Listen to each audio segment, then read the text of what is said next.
and welcome to Talking Shh IT with Glenn and Tony. That's the best Ange I can do. Nice.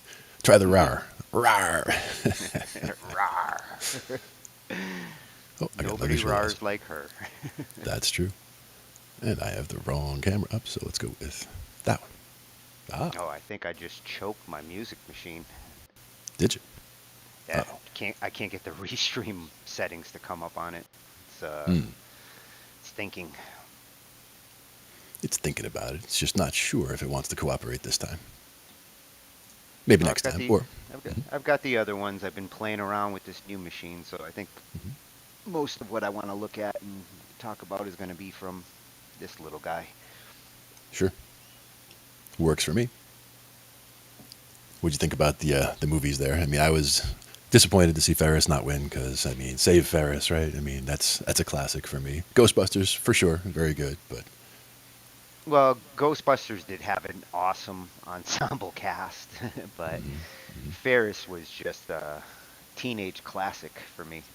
And just out of nowhere, too. That's what I loved about it. But I've seen that, I mean, so many times. Pretty much every time it came on, it would always be like, oh, yeah, got to watch that again. Well, and a lot of the actors from that really like took off after. I mean, shit, Charlie Sheen was in that like Yep. back when he really was a little druggy teenager. What are you in for? Drugs. You got any? No. Classic movie, though.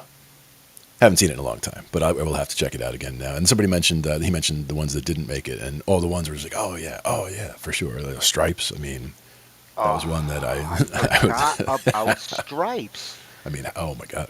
That might be one of my all-time favorites. It And was the talk first. about an ensemble cast there, huh? It was the first movie that I watched on HBO when we first got our cable box. It was the very first movie I ever got to watch on HBO, Mm-hmm. Nice. and I saw boobies. So you were sold. You're like, HBO forever. That works.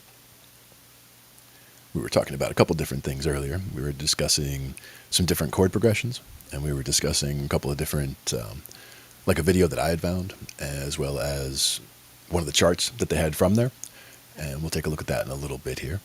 But first, I think one of the progressions that we were talking about this time that I wanted to talk about was a 1-6-2-5.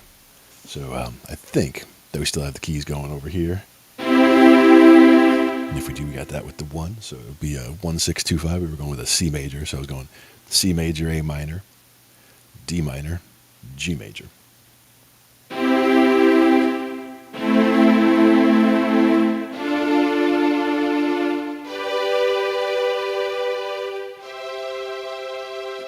And to me, it just has a nice flow to it as it goes around. Yep. Tony's going to take care of his little issue there. But in the meantime, we'll go around with that one. What I like to do is try different things like the bounce, or even just the fact that I can put the third on the top, go an octave higher. So just do from the C to the E above. I'm doing a stretch like that. Actually, let me go to the meticulous camera here so you can see the actual notes that we're playing. There we go. So now we got that happening, and we'll get that out the way. Yeah. So from going from like a middle C or wherever up to the E above there gives it a nice stretch. Put the G in the middle. When you're playing the triad, but it sounds more spread out and sounds more stretched out. So that, especially with something like a string section like this, it ends up sounding like a much more full chord. You can put a C at the top if you want, but I do like having the E at the top. It keeps the chord sounding open, and the melody line, your ear is drawn to the highest note, so it's drawn to that third automatically. So if you start doing anything that you're doing on that top note there, you're just automatically drawn to that because it's the highest note, and it's the third, which is one of the most active notes that you'd want to be working with. The root and the 5 are kind of grounding you where you are, and that third is telling you that you're major or minor, and by using the 4 and the 2 around it, you can get some movement happening there. One is that would be considered, if you were just doing it as chords. Going from a triad, you would then be doing a sus4 and a sus2, and then back to the regular one, where you're just taking that middle third, the E in the middle, and you're going up to an F to have a C sus4 and down to a D to make it a sus2, and then back to the middle. And if you see on the notes there at the top, or if you're down here, that's what they look like on the staff there. And that definitely helps for that. But again, the 1625 is what I was thinking about there, and just doing a little bit of a bounce with it even. And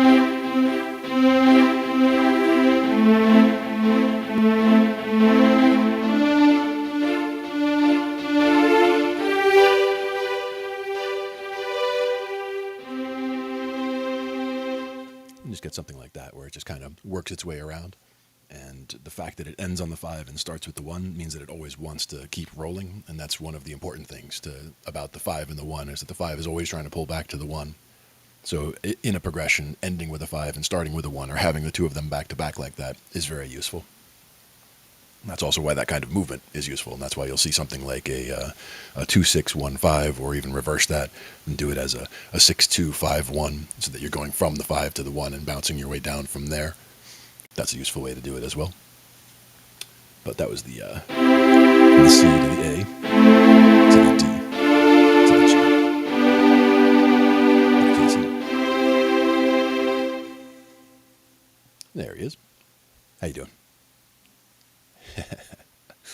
Oh, I see you talking, but I don't hear you talking. There he is. My Starlink dropped, and I wasn't even talking shit about it. Yeah. Oh, now you should say the praises, though. Say praises to Starlink. Thank you, and see if it'll help stay. Well, they did come back faster than usual, because it usually is about 10 minutes before the satellite resets. Yeah, and to be fair, it looked like you had a lot of connections going, so that might have been part of it too.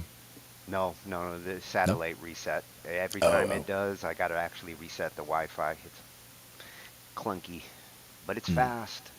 Mm-hmm. And again, where you are, you're able to get it there, which is good. And you were having trouble getting other kinds of high-speed connection out at the end of at the end of nowhere where you are. We had to wait 9 months after we applied to get it. Yeah. Well, good that it was available. And I'm glad that it's working out, at least. I mean, little drops here and there, they kind of suck, but it's definitely good to have. I mean, I remember the speeds that you had before when you were trying to download anything was just ridiculous. Like you just like start, trying to download 10 bytes and you'd be like, I'll be back in an hour. It's like, come on. And I always sounded like a potato. Yes, like potato for sure. That was a big part of it. But what I had started talking about here was the 1625, looking at progressions. So I was doing a C major, A minor, D minor, G. And I was talking about how the 5 always wants to roll back around to the 1. So I was going from the C to the A minor, to the D minor, to the G. It wants to pull back to that C. For that G, I was doing that inversion, second inversion, where the G's on top. So that it's right next to where the C is going to be. Because then I just pull that B and the D up for the C at the end, and that way it just sounds like it's a nice way to conclude and get back to the start again. And then I was saying for different kinds of bounce, just doing like.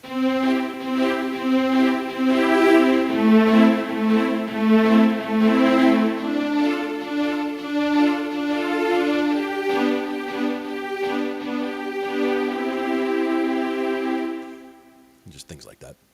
Yeah, C goes to G very nicely. Yeah, and G coming back around. And Like G. the way And G coming back around. coming back around. But yeah, ones like that, progressions like that roll around quite nicely. And in this one, I had a few that were a little more strange, but some of them were just things like, let's see, like a 4-6-1 was one of them. And I'm more of a fan of 4-chord progressions, but these are just a couple of 3-chord progressions. And I figured since there are fewer, with only 3 chords, there's a lot less options, or a lot less, combinations, I should say, of what you can use. So having it that way makes it so that you can run through more ideas more quickly, and then, or exhaust more ideas, I should say, more quickly, and then get into other 4-chord progressions. But this one was like just the 4-6-1, going from like the F major, A minor to C, And with those kinds of movements, you're using, that's one where, again, it's motion by thirds. So you have your situation where you've got, two of the three notes in the first chord are in the second chord, and two of the three notes in the second chord are in the third chord. So it makes it work out nicely that way. At least I'm a fan of the way that works out, because it makes it feel like you're just kind of flipping the chord by throwing that next third up on top and working your way up from I there. like jumping up thirds. Yep. That's a fun sound to play. Exactly.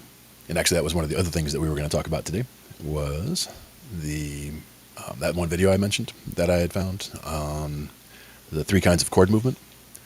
And there was a chart that came with it about the different types of chord motion. So let me pull this up over here. And where was this website that you found? This was it was from YouTube, and it had a link. Let's do it that way, and bring it over to here. So this was the actual chart here, and the YouTube channel was, as the title up here is Why These Notes, and the video I watched was this one here, which is the 3 kinds of chord movement, writing music for pop songs, part 2, Why These Notes. And this is the link to the chart that's right here. This is the chart that I opened up next to it. We'll look at that in a second. But Why These Notes, Adventures in Music Theory is the channel. Just searching for Why These Notes in YouTube. Nice and easy. Excellent. And again, this is the chart that's listed there. And we were just talking about motions by thirds, and that's this top section here, talking about motion by thirds. And the way they started, going from the 2 all the way around to the 7. So this would be starting from, in this case, if I was doing D minor, and I'll start nice and low. And since you're moving and basically just keeping 2 of those notes and putting a third up on top each time, from the D, F, A, C, E, G, B, D. And you're back where you started. So it works your way all the way through all of the diatonic chords in that key. And it has them labeled up here with their flavors, subdominant, subdominant, submediant, tonic, mediant, dominant, and dominant, when you're going around that way. But that was one type of chord movement, which I like. And again, that was just putting that third on top, gets it so you're just kind of leapfrogging all the way up as you're working your way up. If you were to do the second type down here, motion by fifths, is now where you're going and you're just using those first 2. You're keeping only one note, I should say. So if you're going from, in this case, from the F, and then the top note you're hitting in that F chord is a C, and you're going from that C up to the, to a C chord. So that's going to be the lowest note in that C chord. So you're going from the F to the C to the G, and working your way up that way.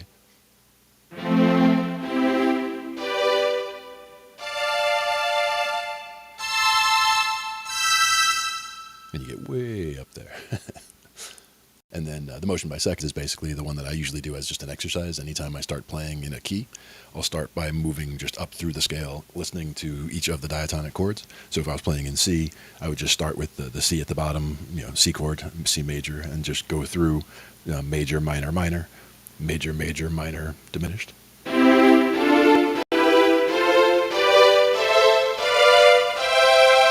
it's just a natural sounding movement of chords going through.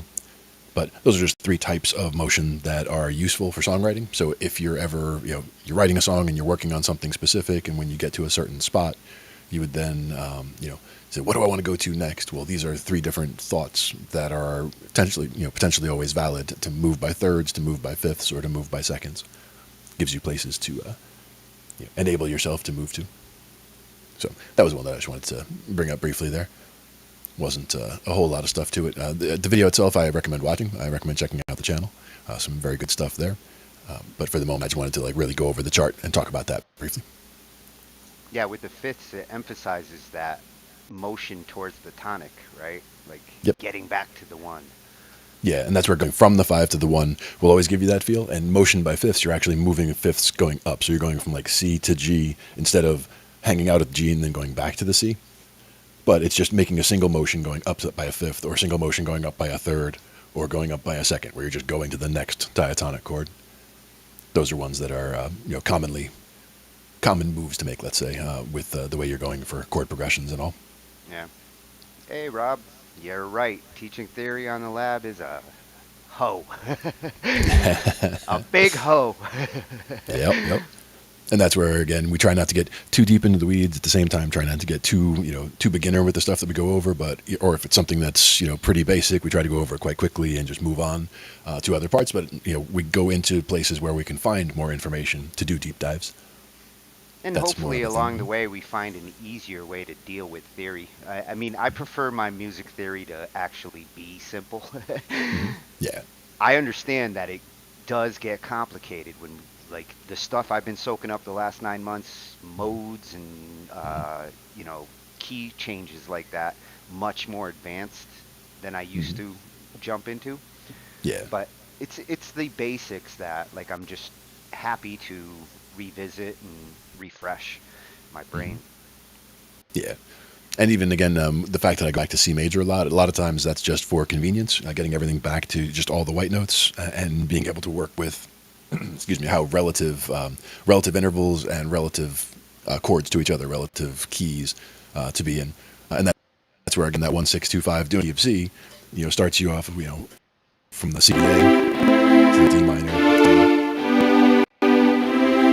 But if you were doing it in the key of G, you'd be starting over there the G as the one, and it changes everything around. But you're only using one sharp. You're only using that F sharp, so it doesn't change that much. But you just have to be careful of how you're making your chords and making sure that you're putting them in the right place. For example, going from the G to the E minor, and then what was it to the two? Yeah, so the two would be that going from the G, and then to the five would be that D, and that's where you get that F sharp in there, and that pulls back to the G. But again, I like to get everything back to that C as the main focus, because once I have the relative sound of how the chords go together in my head, then translating to another key is easier. Where if I start in another key, sometimes I'll hit it major or minor. Like sometimes you're hitting different all black notes is pretty easy. All white notes is pretty easy. But when you're mixing, then you end up with having different types of chords that you're making. Then where you're trying to figure out, do I need to hit, the white note in the middle, or is it a black note in the middle, and trying to figure out what you're trying to work with there. That can be tricky. And C is not a bad scale, Mm-hmm. sounding wise. Like, generally it is a scale that I like to play in, both for the sound and the ease of use. Mm-hmm. Yeah. And that's where, bringing it back to that all the time. I don't always mean to do it. Sometimes whether it's an exercise or whether it's just a little sample, doing something in different keys is definitely important. So whether it's G would be the first one we would kind of branch out to, but I know you're comfortable with G already because that's one sharp. Then you move to D as the next one because that's got two sharps. Then you work your way up to A where you got three sharps. Going thing lower here though.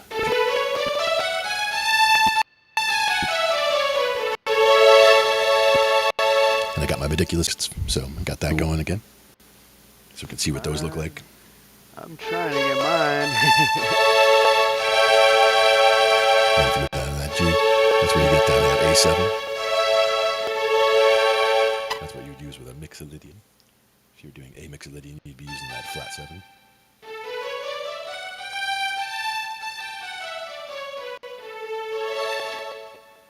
So just little changes like that, things to go through.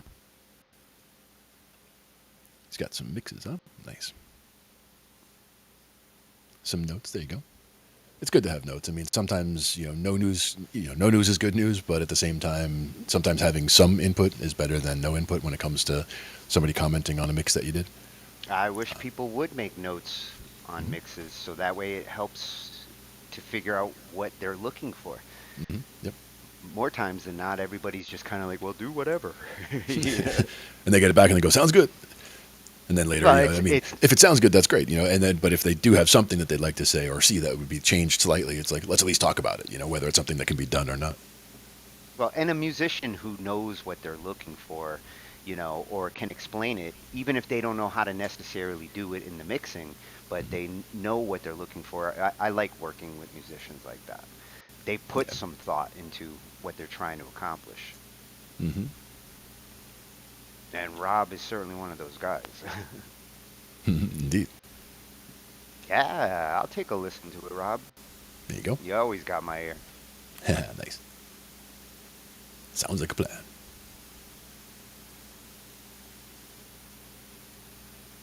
And until I can get this Meticulous to come up, I think I killed the machine by trying to run Cakewalk and Meticulous at the same time. Yeah. I do see that it There looks like can you're only having be network connection one. issues for it. Yeah. I see network connection issues on that one in particular over there. Yeah, yeah. It also is, well, it's bitching about Chrome totally. So I'm like saying, wait, stay in Chrome. It's like, no, man, I'm out. There can only Peace be out. one.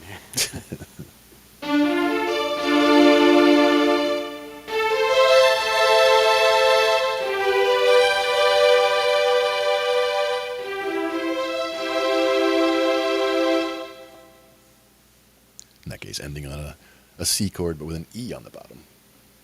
So that would technically be a slash chord.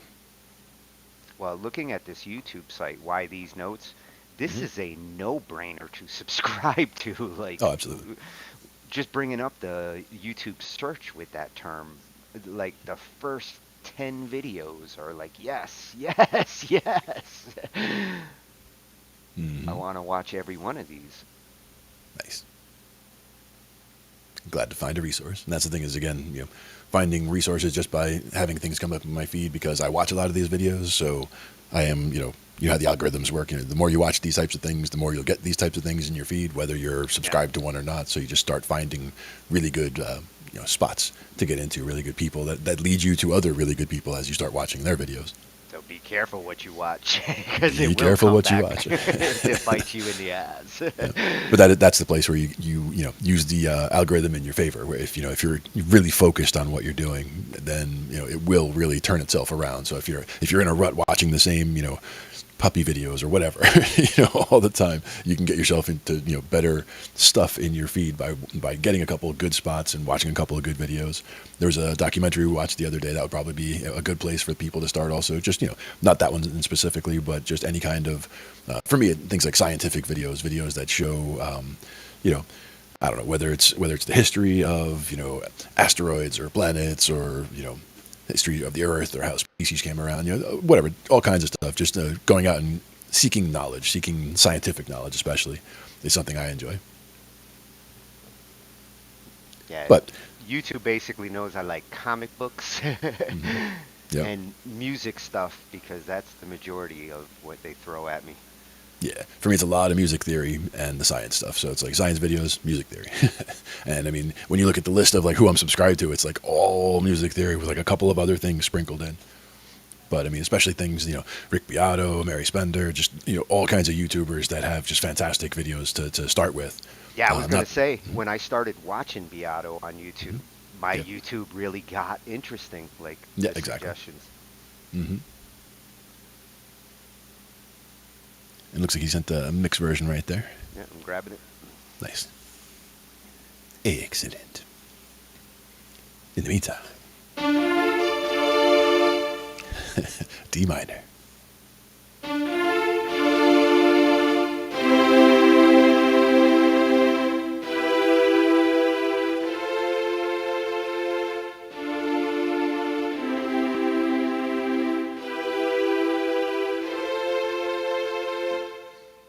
So See, that's I just like with D minor, I like a 1, 6, 3, 7.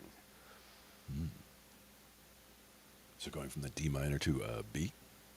No, no, no, not chords. Well, the Oh, D, I just push the A up one, which basically makes it. Oh, that's not a 6, huh? That's a. that would be D minor 6. If you're starting with D minor.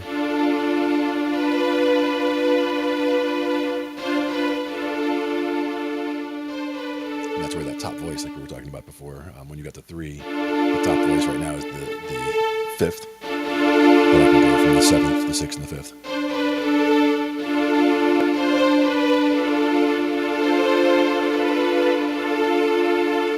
Just to get a little top melody line happening there. Okay, cakewalk, you die. Restream, wake up. Mm. Give me back my keyboard.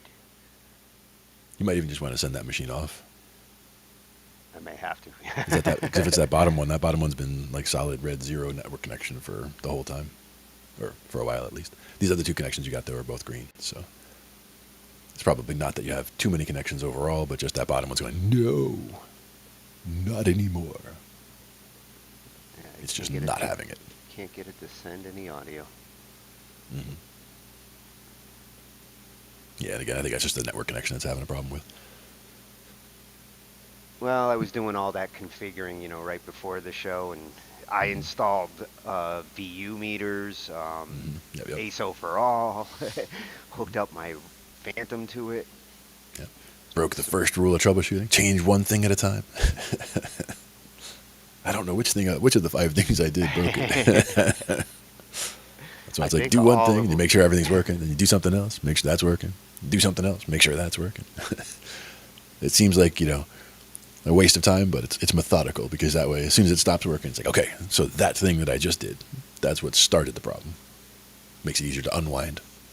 Yeah, and I'm testing a couple of different things with this machine. The purpose for this one is hopefully to be a sharing machine Hmm. that I don't have to share screen with audio in order to utilize it. Hmm. Just use the virtual camera, share the audio as a mic through VB audio, and Hmm. it's a nice, simple way to send music into the Zoom conferences or Yeah. restream. Hmm. Nice. Now, the first couple chords I was talking about when you were getting things straightened out at the beginning was just talking about stretching, like up first or a root, and then the third up an octave higher. So technically a tenth. But it's one of those that it's still they call it a major third, but it just sounds so nice when you have that octave in between. It stretches the chord out. So in my case, I'll do that with like I could do that with one hand while I do in the other hand get that root five down low. It just makes it sound more like a string quartet. I was going to say that also works really well when you're doing choral arrangements Right. and you get those singers on all The levels. fully across the spectrum. Yeah, yeah. Yeah, Hmm. that's the shit that like, glory, glory, hallelujah. Hmm.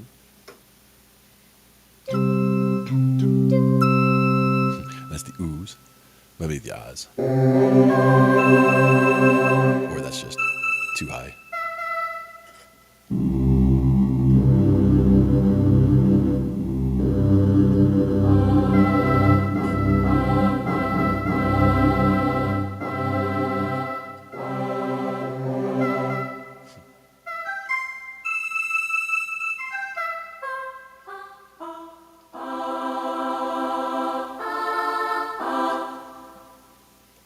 All But right, I think we have Bush.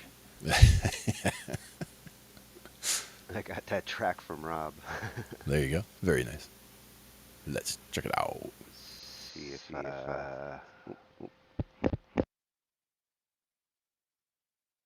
you go. There you go.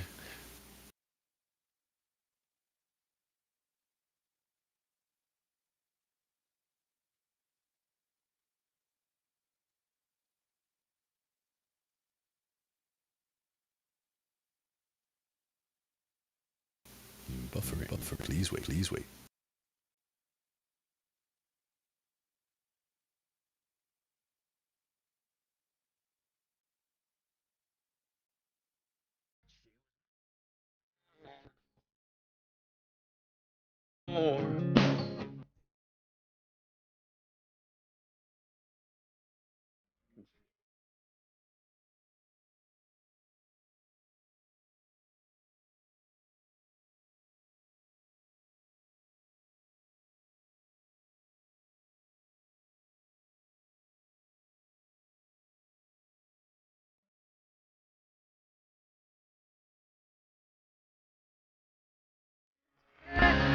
She's got a grandma.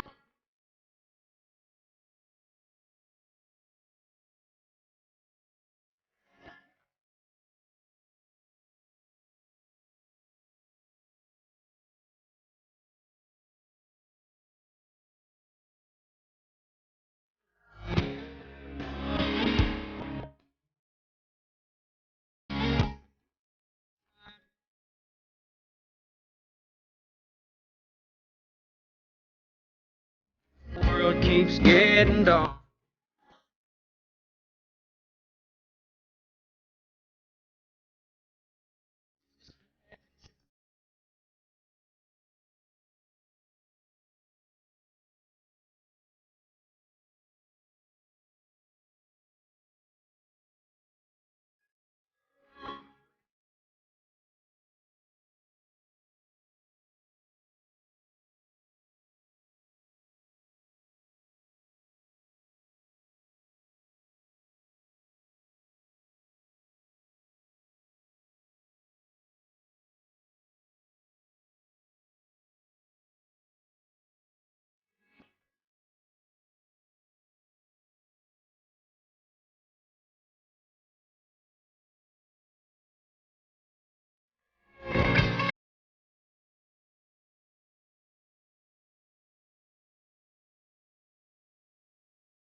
Wow, Rob, that was awesome.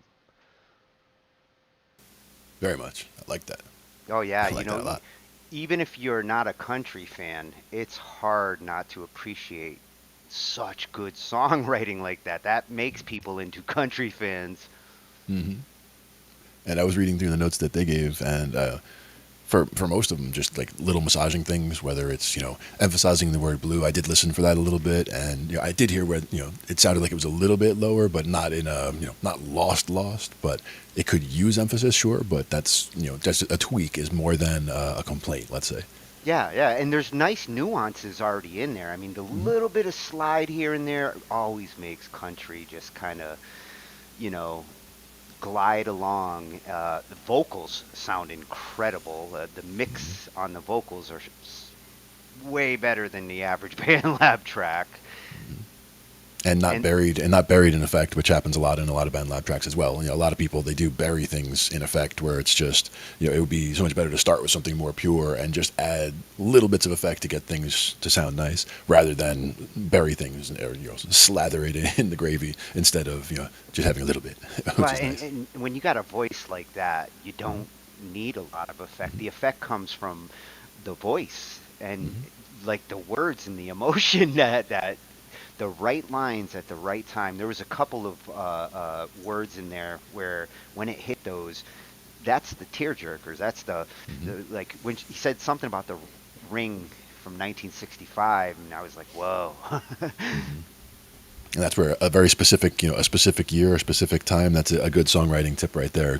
Being able to talk about something specific like that really homes in on something. It homes in on a time frame where it gives what it evokes in your mind. It might be different than someone else's, but it definitely evokes a specific point in time. Is the idea? It's the summer of '69 technique. Yep, exactly. Or party like it's 1999. Yeah. Oh yeah, yeah. Prince owned it. Let's see. Pr- Rob's talking about Prince a Prince owned the whole decade because of that one song. Rob's talking about a jazz chord here. Let's see what that sounds like. We got E B E G A D.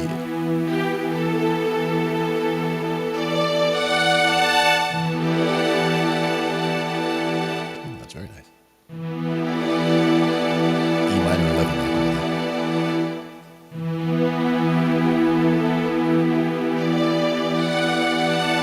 And they're all in key except for that G flat.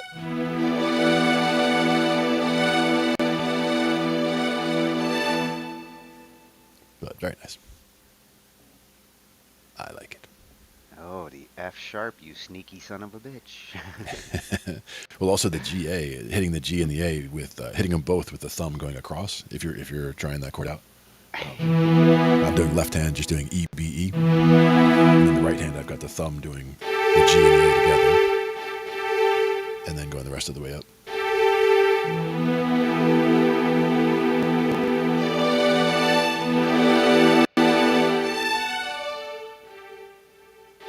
And normally those two together might sound a little too cluttered, but with everything else, it stretches it all out, spreads it all out. You could even drop those E's down another octave. And maybe even I can get to that G just barely. So put the G down there and then come from the A. But that's Damn, you're not that filling wouldn't that be. whole staff. Yeah. But that's the that one wouldn't be comfortable to try to play. Like I have to plant that pinky first to make that work.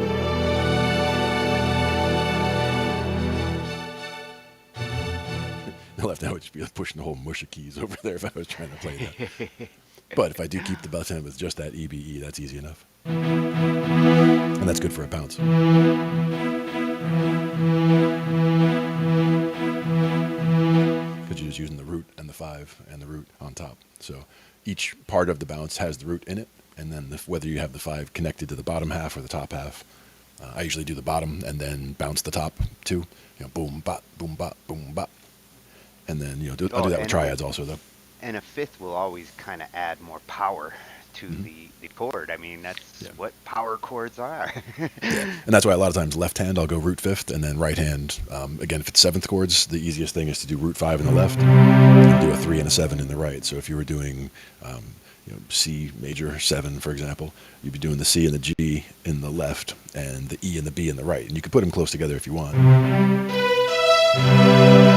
that's with the 3 on top, or you could have it in the right order. The right order technically, where it's the root and the 5 in the left, and then the 3 and the 7.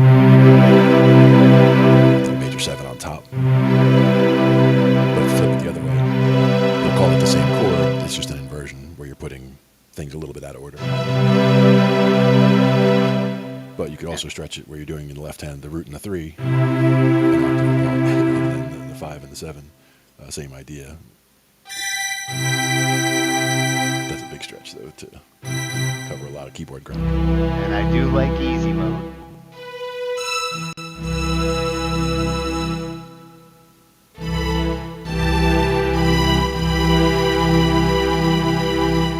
But there's they don't always have to be that big, but that's one of those things. If you have a keyboard part that's unaccompanied by other instruments, having the more of a stretch across the keyboard, you're filling in more ground sonically. It's not all a high part, it's not all a low part. You're filling in a lot.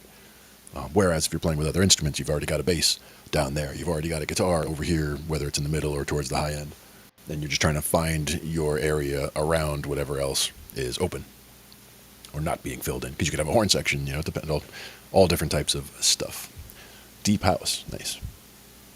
And that's the thing, is something like that would be really cool with the just really low bounce, whether it's low house like that or whether it's something that's like trance type of a thing where it's just keeping it, trance, kind of keeping it bouncing. That kind of thing can get you really, I am into like jam band stuff, so things like that would definitely be cool too. I thought you were gonna say you're into like trance and EDM now. Like Glenn, this is Uh, another side of you. Hey, I mean, hey, we usually have Soulmate on after us, so we definitely hear a bunch of really good electronic music after after we do our stuff. So we get that whole bounce going on and back after we finish up our show.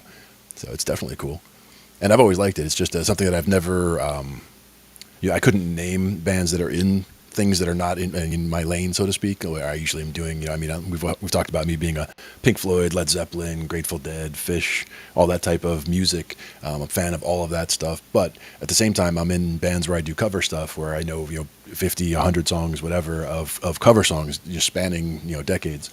So there's just all those songs too, and a lot of times, some of those will be like gems that I'll be surprised that I didn't know before. Whether it's a song from the 60s or 70s or 80s, whatever. I mean, so a lot of times it'll be an older song and something that just all of a sudden was like, oh, I didn't realize how much I liked that song, and comes up and it's like you start playing it and you're like, oh, that part there, or that hook, or that that part of the chorus, the chord change they do, all those kinds of things. And that's one of the things that I say a lot about doing covers and the importance of at least understanding covers. It doesn't have to be to record them, but just learning them and figuring out what you can take away or learn from a cover, whether it's a certain lick, a certain riff, a certain chord change, something that, going from here to here is very easy. If you do it in this inversion, then it makes it's a nice right next door kind of a thing. Like we were talking about the changing of the claw when you're playing guitar. You can use the same claw and jump string sets sometimes, and that'll just keep the same thing going. Different type of chord, but the same shape. I love when my inversions just bounce themselves. Yep, One finger move. exactly. Or even two. That's where that going from that G to the C. If you're putting the G, it is technically a slash chord because you've got the B on the bottom instead of like normally it would be these for a G chord. And then if you do an inversion with the D on the bottom, it's a G over D. If it's the B on the bottom, it's a G over B. So you do that G over B, and then go to the C, and you're just bringing those two notes up. And you get that nice resolution to it. But at the same time, it's good to have the G at the bottom, because then you're feeling the G as like the key that you're in, where sometimes you can get confused if you're hearing the D on the bottom or the B on the bottom. You might hear it as if it's a B chord or a D chord, where it is still technically a G chord, just an inversion using those other notes on the bottom. Oh, it looks like Meticulous is back up. Nice. I got Meticulous up, but I don't have audio yet. Okay. Do you see the notes when you're hitting them? Yeah, it is showing the notes. It's slow though. I'm beating up this poor little machine. I see. Now, one thing is on the screen that I see on the far left there, I do see the Meticulous on it. On the screen up here in the middle, I'm seeing just a blank window, but Yeah, that I'm could just seeing a be. blank here too. Mhm. Ironically, on the stream, I'm seeing it. Oh, It's okay, like good. we don't see it, and it's actually on the stream. Nice. That's a new one. That's a new one. Oh, there it is. It was just waiting. Now it's up. It just wanted us to talk about it. And it says Come you're on, hitting it. man. And it Show me says you're hitting some an. love. It says you're hitting an A. But now it's also got the red showing that you're having a network issue there, perhaps. Yeah, But yeah. that's the other thing. Ridiculous seems to be sticking. Mm. I'm getting some stuck MIDI notes, so I will have to do some more configuring. Mhm. For me, it's when I see the notes stick like that, all I do is hit the notes again, and it refreshes it essentially. But in this case, it looks like it's more having the network issue. I did see you move in the video though, so it does look like it is getting itself situated. Yeah, unfortunately, Restream's the one that's puking. Yeah. Yeah, Yeah, the you do machine. have three separate connections to it, right? So I mean that's. Yeah, yeah. Well, the test I was doing on Zoom, the Mhm. machine was okay. So I'm Right, right. thinking that the overhead right now is actually coming from Restream. Same problem Mm. we have with the HP sometimes. Mhm. And no coincidence, this is an HP, and it's literally like the same specs as that one. So Mhm. seems to have the same problem.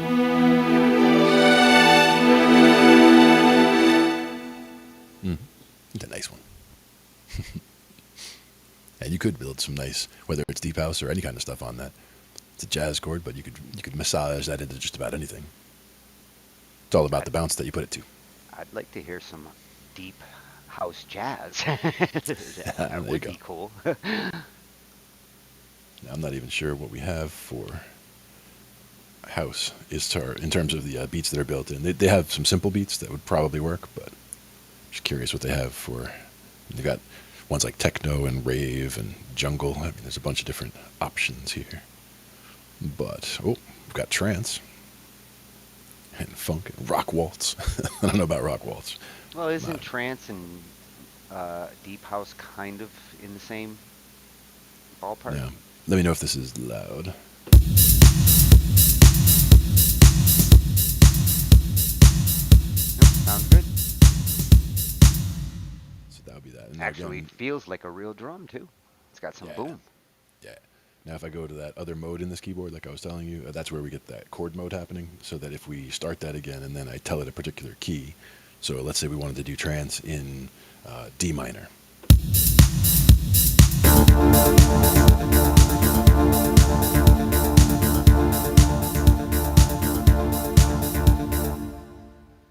Not Everybody's too gonna loud there, start dancing in the chat. right? Yep. Now one question is if I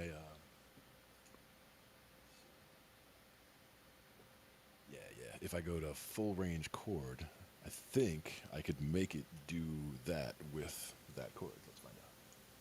Here we go. We're gonna try to do that with that big E. What was that E minor 11? Let's see. Is that E minor or E major? That E? Oh, E minor. Yeah, the second one.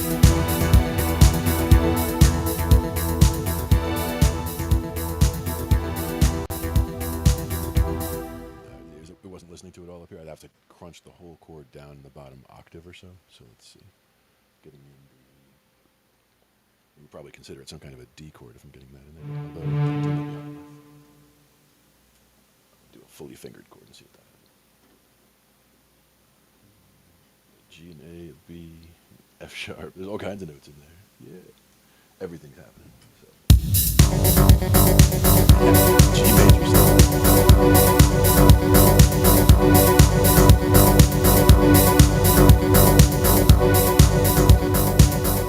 G major 7 does kind of make sense, related to the E minor. But I did have the D on the bottom in that case. We wanted to call that an E of sorts. So if I did.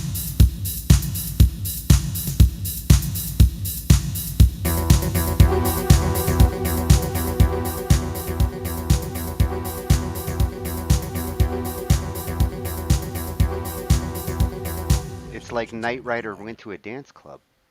Yeah, you did. And this is hanging out at E minor. Now, one thing is, for me, what I would like to do and stuff like that, whether it's funk, I mean, sometimes you can just hang out in one, funk in E, for example. You could just hang out in one chord all day. But I'm a fan of doing the back and forth thing. And for example, if that was D minor, like going back and forth between D minor and E minor would be that kind of thing. So, like, just going back to the initial way I was doing the chords there.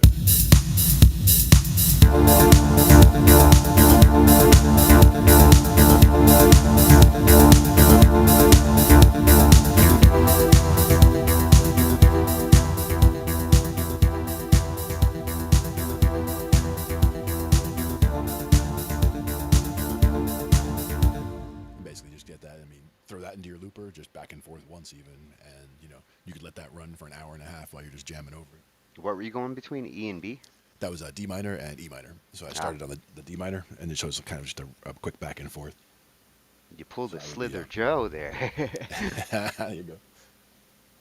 Got it like that. And that's where if I had the looper hooked up, which right now I don't, but if I did just, would only take a couple minutes, but running the cables the other way, I could go throw that into the looper and then play along to it. But at the same time, if it was that's minor to minor. If it was major to major, it's a little bit easier because in order to do the minor chords in the way that I have it set up on this with the Casio chord mode that it was in order to do minor chords, you have to hit the note that you want, like D, and then you hit any other note nearby, and it'll make it a minor. So instead of D, it'll be D major if you just hit the D, and then so you have to hit like a note and then another note, and then a note and another note. So sometimes you miss that changeover, so it'll sound like I'm either late or early on the change. Because it's tough to get that timing just right. But if you're doing major chords back and forth, like if we did this now, and instead of D minor and E minor, if we went back and forth between F major and G major, we would bring it in over here.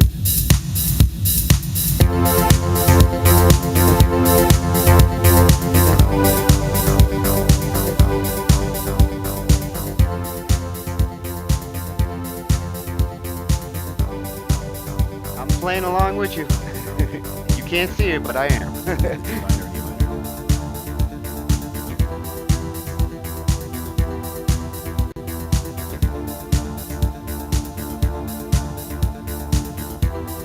And then F major and G major.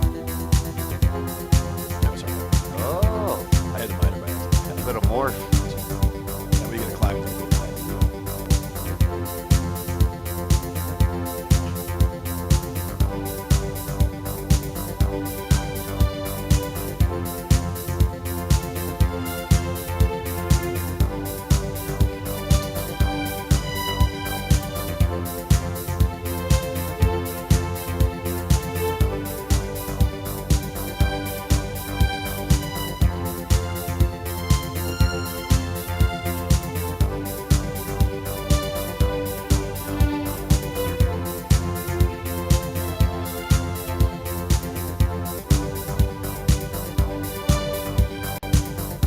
So just any kind of back and forth like that is always fun. Definitely makes me want to start tapping my toes and hitting the club. You can definitely hear how much happier it sounds with the majors than it does with the minors. But that's also a good spot where just having those four chords, because those are all essentially in the key of C major. If we were bringing it all back to where they all come from, because they got the D minor, the E minor, F major, and G major. Those are all diatonic chords for the key of C. So even though the C is not in there, we could call this, whether we're going back and forth in the 2, 3, 4, 5 as the progression, or we could just have it one section is back and forth between the 2 and the 3, and one section is back and forth between the 4 and the 5, or you can mix them around any way you like. But I like that climb going up, and you can also do it descending where you're coming back down. But I do like the way the climb goes, especially when you're climbing from the minor ones, where you're just kind of hanging out in that minor groove for a little bit, and then you go to the major ones, and it sounds happier. And then if you do the climb, going from the minor, minor, major, major, work your way up through it. Oh, and with the climb, you kind of get that disco feel. Yeah, you get Disco Pony going doom ja doom ja doom ja doom ja. You can definitely do that. I mean, getting it down. You should. not Oh, that that sound's got some bite. That was the chord mode again, where if you're just hitting one note, it does the actual chord there. So that's where That's got a nice strike to it. Mm-hmm.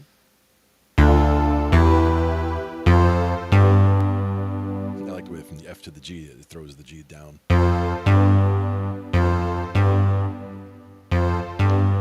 Kind of cool how it gives it almost like a harpsichord sound around that synth. Yeah, and actually that's part of this mode that it's in right now. Is Casio chord mode in this keyboard, and by usually it's when you have the beat going that you'll do just one note for a major chord or two notes for a minor chord. You can also get more complicated, put it into fingered mode where you have to fully hit whatever chord to make it happen. So if you're hitting any two notes, it won't make a sound. And then when you hit a third note, okay, now that's a chord, and it'll play that chord for you. Oh, it'll only play a chord when you actually hit 3. But that's only below or in the bottom, everything below the F sharp. So that's coming down. I like that last one. It's very different.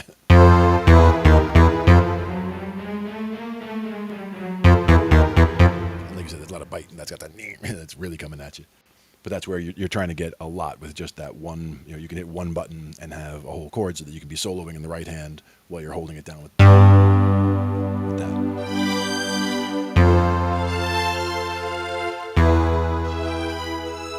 That's E major. No. E minor.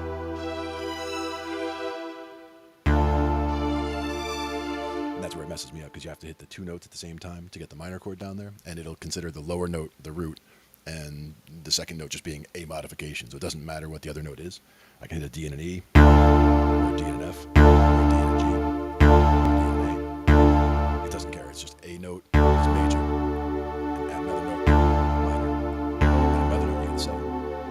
Now it's a minor 7. So I can just hit like 4 notes, whatever the lowest note is, minor 7, whatever that is.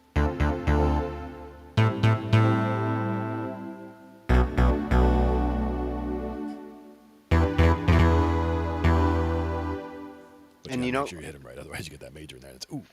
for those who might not be like musically inclined with an instrument, that chord pack we were talking about earlier, Yep. the unison one, Yep. that's where that comes in really handy when it comes to being able to feel out chords and how they sound with each other Mm-hmm. without, having to go become an expert at an instrument. It's actually what I do with this right here. It's This one, why a lot of people who might not have been keyboardists become keyboardists if they can get comfortable with like a chord mode on a Casio. Casio really did help a lot of people become keyboardists in the 80s and 90s. definitely. And we've also talked about ones where you have keyboards where it'll light up for you, showing you what keys you need to play. Like those are useful. Also, some would consider it a crutch, or But to me, it's anything that helps somebody get over that initial hump, where they can start feeling, what keys are, what intervals feel like, and that's where don't be afraid to explore whatever instrument it is that you're on. You don't have to always just play. Like I got into ruts for years when I was first learning guitar, and I didn't have official people teaching me. Like I've only had a few guitar lessons in my life early on, but I just every time I would go to practice, I would just either play the same old couple of songs or the same old couple of things, and would never really learn anything new because I didn't have a good practice routine. So the best advice I can give anybody is to, YouTube is huge for starters. We didn't have that, we didn't have that when I was a kid, but now Well, we walked 100 miles to get to school. through the snow, uphill both ways. But now that we have, it's just such a good resource, and there's so many free things that you can get out there that can teach you anything about, anything, but music in particular is so perfect for that, because you can see them playing it, you can see them breaking the stuff down. That's why certain teachers, again, I have a whole list of 20, 30, 50 people that I follow on YouTube that all just have fantastic resources on their websites, and I could just lose myself for days, weeks, months just going into all the stuff there, and still have more questions than answers when I come out. But I would also have a lot more information, a lot more foundation stuff filled in the music theory land, which is important. Yeah, and nowadays I think even instructors and those who teach music have come to terms with like what a crutch is or whether it's cheating, and um, if a musician uses a certain technique like that, like a chord builder on the keyboard, Hmm. it's not really cheating anymore. Just like, sampling and loops and things like that. We've come a long way. It's And about transformational work, yeah, and yeah, the tools being so much better, and even sorry, slightly different topic, but with the AI video and image stuff, the fact that you can just describe a scene and now AI will make it for you. The same kinds of things. We're having tools that are taking away or making it so much easier by taking away small tasks that you have to do, or automating the small tasks instead of taking away, I should say, Yeah. automating small tasks and making it so that you can just be more overhead. Say, like, I want this and I want that, and have it help you make that. Yeah, the bigger challenge these days is to do something creative with whatever way you're doing something. Yep. You got a couple of loops and you have a vision in your head and you turn those loops into the song that you're doing. It doesn't matter that you didn't play those loops. You You made the song. Yeah. use them. Yep. And that's actually where these, like, I would never play this track or this project this way. Like, each of these is a whole separate chord progression, and I just took a same length, so like they all have the same length, so I could just sit here and put one on repeat. Like, it's not currently hooked up for sound, so if I hit play, you're not going to hear it. But the idea was I have them all labeled by what they are. So if I just wanted to rehearse and I just wanted to practice jamming over a 6-5-4-5 progression, I would just solo track 2 here and hit play, and it's got this whatever 2 minutes or whatever. I did the exact same thing when I first got the Unison pack. I Yep. went through like my favorite scales. I Hmm. took all the different progressions because they do give you some pretty like unique and advanced ones, and I just put them all in tracks and soloed whichever one I wanted to listen to. Yep, exactly. And that's the same thing I did, actually. I made another project similar to this. Now, you only get 16 tracks in BandLab, so this is, I think, 10 in this project. But just took that idea just to have a bunch that I could just be in one project and have ideas of what to play. And you can, hit, when you're listening to it on this end, I can just hit play, listen to how it sounds, come over to the keyboard, play it, get comfortable with it, see what kinds of solo opportunities there are over top, or what things sound cool over what. Hey, Sol, how's it going? Hey, Souls in the house. In the house. We were just talking about Deep House. Exactly. Built on that chord. Rob started it. He did. He did. He started it with, well, I'd have to go back to the other mode so I don't accidentally hit big chords again in the left hand. Like that. We were doing the EBE, right?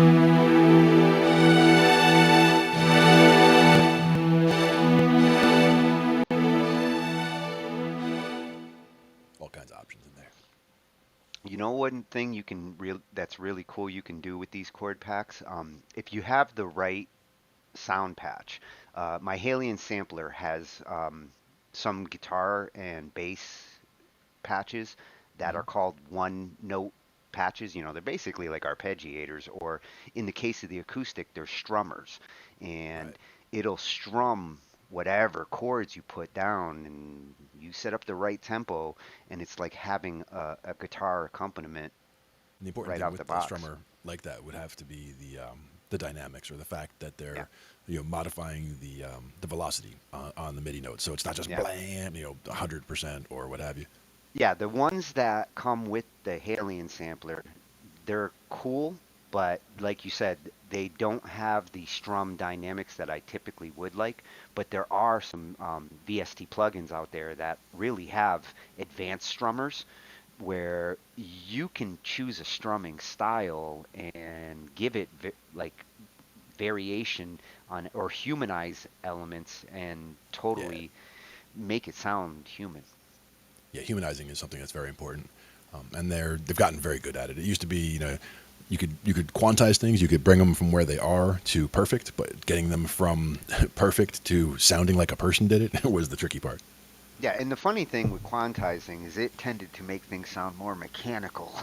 At Exactly. least in the early days of MIDI, Hmm. quantize was something that I struggled with. I turned off every opportunity I could. Um, it got in my way sequencing because I don't really play perfectly to a tempo, and if you do have quantizing turned on, it can push your notes and your timing where you don't want them to. Yeah, and that's where not having it on in the beginning is better, and then you could always add it later if you needed Yeah, to. yeah, it's Um, better to add it afterwards. And if you do have a track where you decide, like, okay, I'm going to try to quantize it, duplicate the track, quantize the copy, make sure you're happy with the results.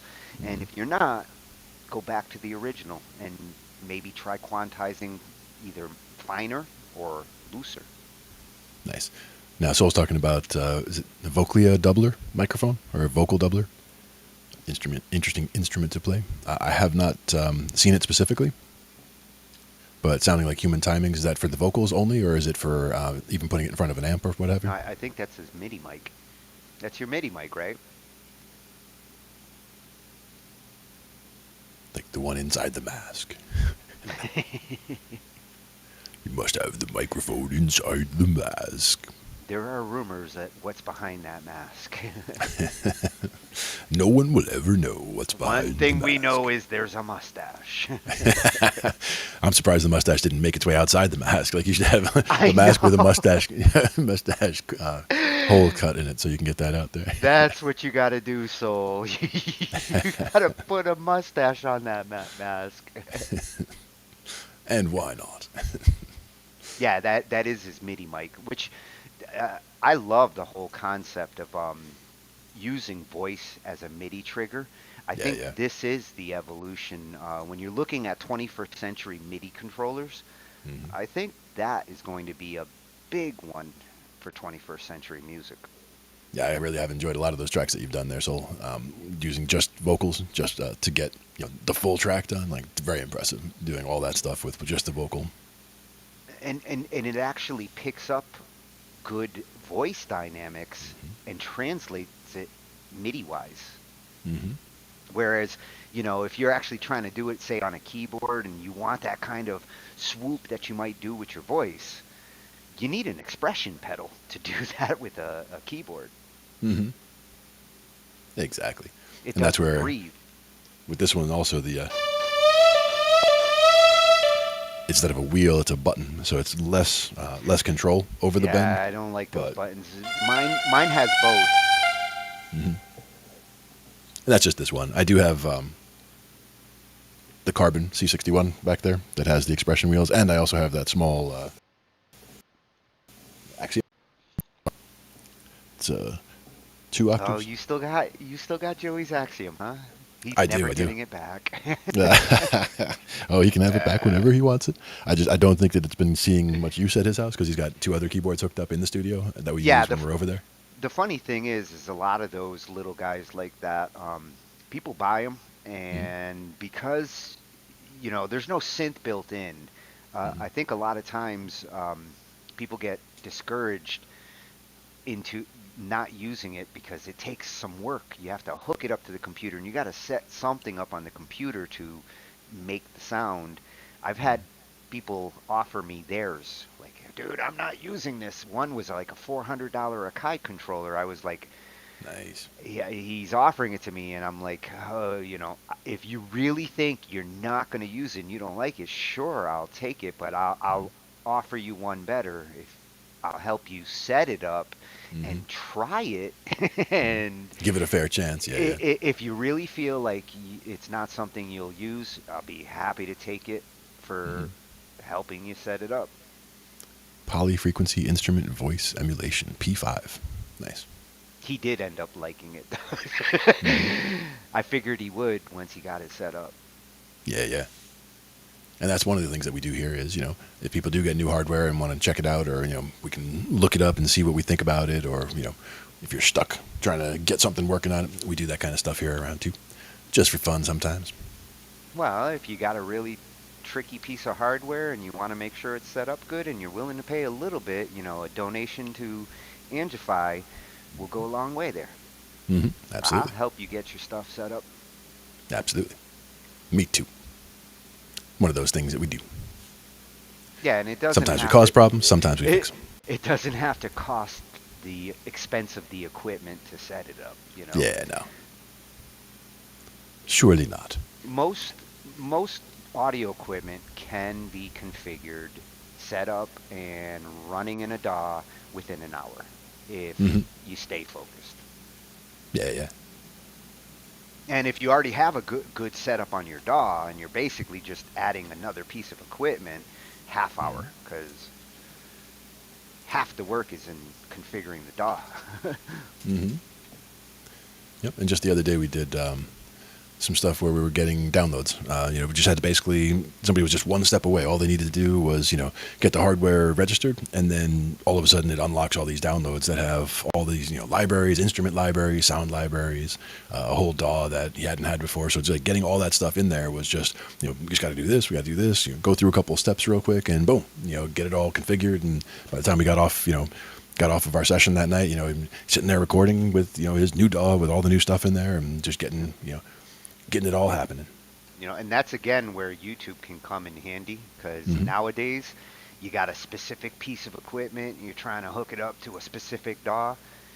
You Google it in YouTube, there's a good chance you're going to find a video of somebody doing exactly that. Yep. Your voice to MIDI instantly. Doubler 2. Nice. Yep, I do see the videos here for the walkthroughs and all that. Very cool. I think that's going to help singers to really start singing differently, thinking more like beatbox, percussively. When you're using your voice as a MIDI controller and you're thinking like I'm triggering sounds, the singing you do, and you kind of have to reprogram your brain a little.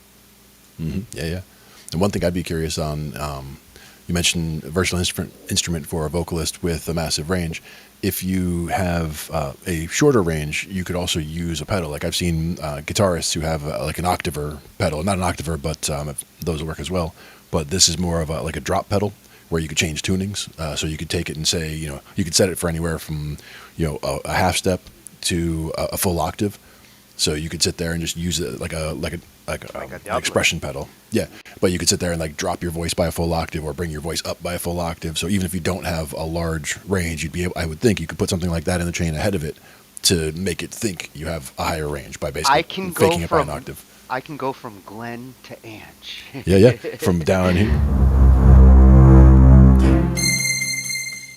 And those top ones always sound piercing to me, especially where the low ones get lost and the high ones just jump right out, even at the same volume. Even when and you try in to the play middle, you're Jason Jacobs. trying to play it super quiet, but yeah, the keyboard does have pretty good response. This is one of the light key keyboards. It's not the thick full keys, weighted keys. Yeah. I'm tripping out playing this one over on this side. I don't normally play this Roland, but now that I got it set up with Ridiculous, I was like, trying to test it, and always takes me a moment to go back to plastic keys. And that's a good point, Sol. Going from whistling and humming, all kinds of different sounds to get the different vibe. The humming to get more of like a distortion, I'm thinking, yeah, that's definitely cool. Oh yeah, humming is how you could make a guitar sounding situation. Definitely. And whistling is a guitar solo. Yep. And it's all in trance. I think it's easier to learn the guitar for some people than to learn how to whistle good. Good whistlers really is a skill. And even beyond that, like take the subset of people who are good whistlers and get ones who whistle well into a microphone. Yeah. Because that's another big trick. Because being able to whistle well is great, but being able to get a good capture of it without like killing the microphone is also important. You gotta pay as much attention to distance there as you would if you were, Alanis Morissette. Both one distance of those and also singers that goes in and out. Yeah. I would also say singing past the mic, where it's like if you see where my mic is now, if I were whistling and I were whistling straight into it from no matter how close or how far I am, I'm still putting a lot of wind directly into it. So you'd still hear, if you don't have a wind guard on it, you would still hear a lot of wind noise in it.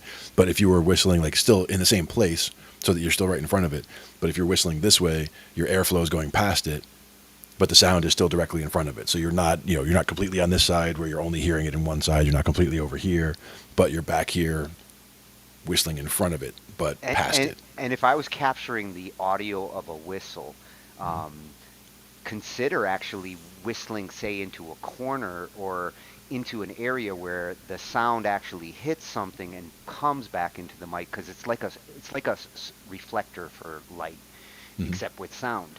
When you deaden and dampen the whistle a little bit, you might get a better capture of it, especially if it's in a room that's big enough to give the whistle some some ambience. Mm-hmm. Yep. And then there's Because always the that's a tricky one to capture with a mic. Period. yeah. So you're talking about +1 octave, +2 octaves. Yeah, you could definitely get a lot of range that way if you can go up to +2, -2 for sure, and then whistle to get to the next octave. Yeah, nice. For Slayer effect. Mm-hmm. Yeah, I'm there gonna you go. play Slayer in whistle. I mean, I don't know of anybody else who's done Slayer in whistling. Well, can you Do you? imagine a whole band and they're Mm-hmm. all whistling like Mm-hmm. barber shop style, except they're doing Slayer. Yeah, absolutely. That'd be cool. I imagine percussion would be rough though. Trying to whistle that. You'd be surprised what those like beatboxers in the acapella bands do these days. Mm-hmm. Yeah, yeah. You probably need a whole section to get some Slayer sound happening. Otherwise, that's way too fast for way too long, right? That'd be tricky. Well, with the P5, you can basically trigger it. Mm-hmm. Nice. You got a plan for tonight there, Soul? You just hanging out to hang out? That's the question.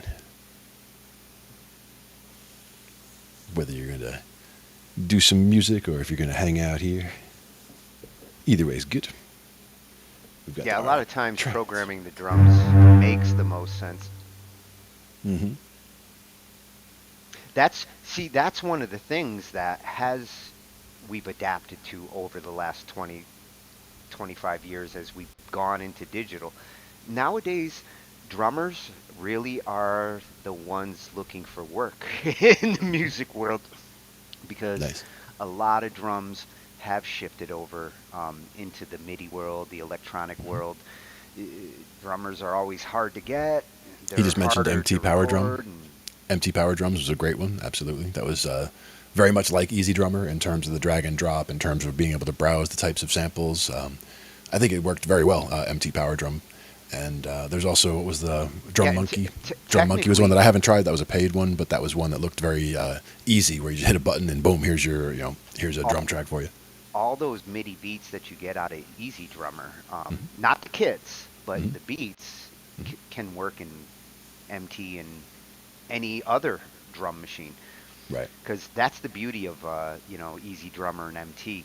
They are dealing with short little MIDI drum loops, and Mm-hmm. that's universal. You can I can drop them in Cakewalk. Yeah. And that's the good thing, the drum replacers, and you can do all that kind of stuff. This was, we were just doing, which one? We were doing It's the trance. kits.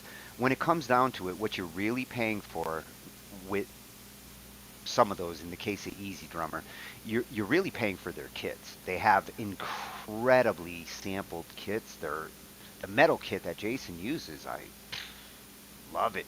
Yeah, yeah.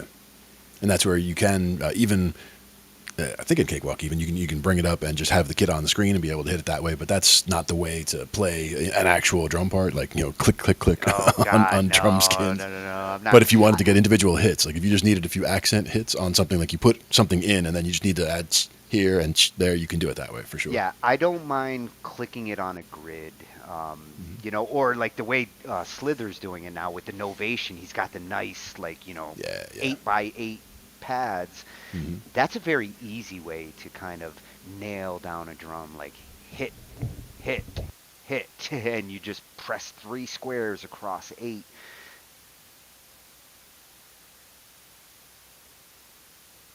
Had to turn the air on, so hopefully that's not too loud. It sounds like you're in a freezer. Whoa. It's Don't see like a that? York peppermint patty. You can see the fan or the air blowing my hair out, right? Like, Shit, it blew your hair off. where'd it go? Ah. I even lost my beard today. Heard any of Psycho Stories Vault 1? No, I have not. I hear psycho stories every night in the back. Well, there is that. Sometimes I do have to turn that down a little bit, but that's just me. I have so much, I have a tolerance for a lot of conversation, but sometimes it's just a little too much to have too many people talking at one time for too long. So I just have to be like dial that down, put some music on in the background, and be like, okay, That's That's why I better. have no hair. Yeah, I pulled it all out. All of it's gone. But what about we checked out the trance, right? So this one would be funk. Oh, that's a funky beat. Yeah. Get the funky drummer up in there. And then the question would be like, what about E minor funk maybe? That's probably what I would do. Oh yeah.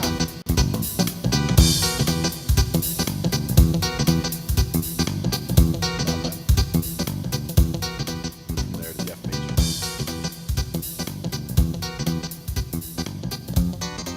We don't really do major funk here. I Usually like the way minor. it emphasizes both the bass, the synth bass side of it, and the little muted hits on the high end. Yeah, It yeah. is funky. And D minor.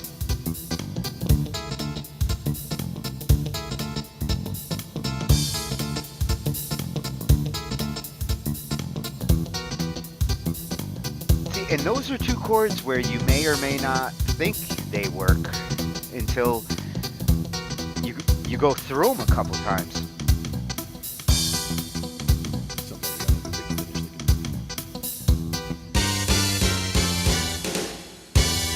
like in Midi. Oh, the nice little bass finish in there too. Finale.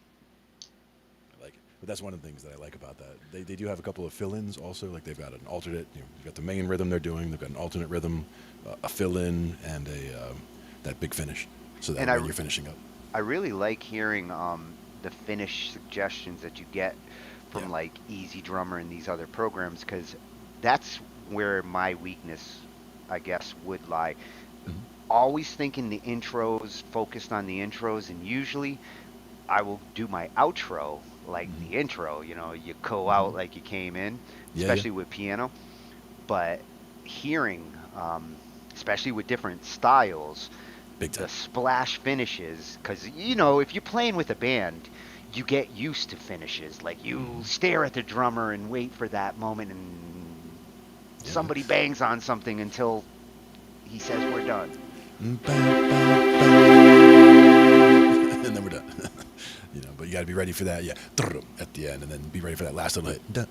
Yeah, you need a drummer who can really finish the songs. That's the difference between like a great drummer and the guy that you end up replacing next week.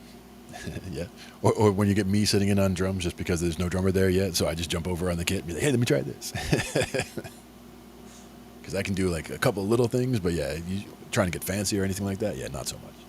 But I did learn a lot just by watching a number of drummers after sitting down. That's again the importance of just even trying any of the instruments or trying the different parts in a band to see, even if you're not good at it or even if it's not up your alley, just understanding how it works so that you do recognize what somebody else is doing and you can see things. Like, for example, I always thought that when you hear like a big roll down, like a digga digga digga digga digga digga digga digga, I was always picturing that was someone like with both hands, Yeah. and I'm like, how the hell does anybody move that fast? And sometimes it could be somebody moving that fast and just they're Well, that good at it. watch Neil Peart. But watching Neil Peart and watching others, Fishman also from Fish, and just at one point there was one particular like brrr, it was like a roll like that, and I thought that was two sticks, brrr, going back and forth. But then as they're, they had a close up for some reason that was like right behind his stick hand, and I watched that roll happen when it was just one hand, just brrr, and I was like, whoa, wait a second, because that leaves the other hand just loose to be doing whatever else it's doing for the beat, so you can get that whole thing taken care of. And it sounds like a simple thing, but it's one of those things that once I recognized that that's how that worked, then I started working on individual rolls with hitting with the drums. Like instead of just a single hit, tip tip tip tip, then doubles like tit tit tit tit tit, and then triple. See, that's what if I played drums, I'd be one of those rock drummers who does the da dum da dum da dum double Mm-hmm. hits on each Sure. tom, like slow and surely. Mm-hmm. Yep. Yep. I always liked the one where you come around also, where with the you're hitting with the left hand you're hitting the high tom, the high rack tom, and then the right hand you're hitting the low rack tom and the floor tom.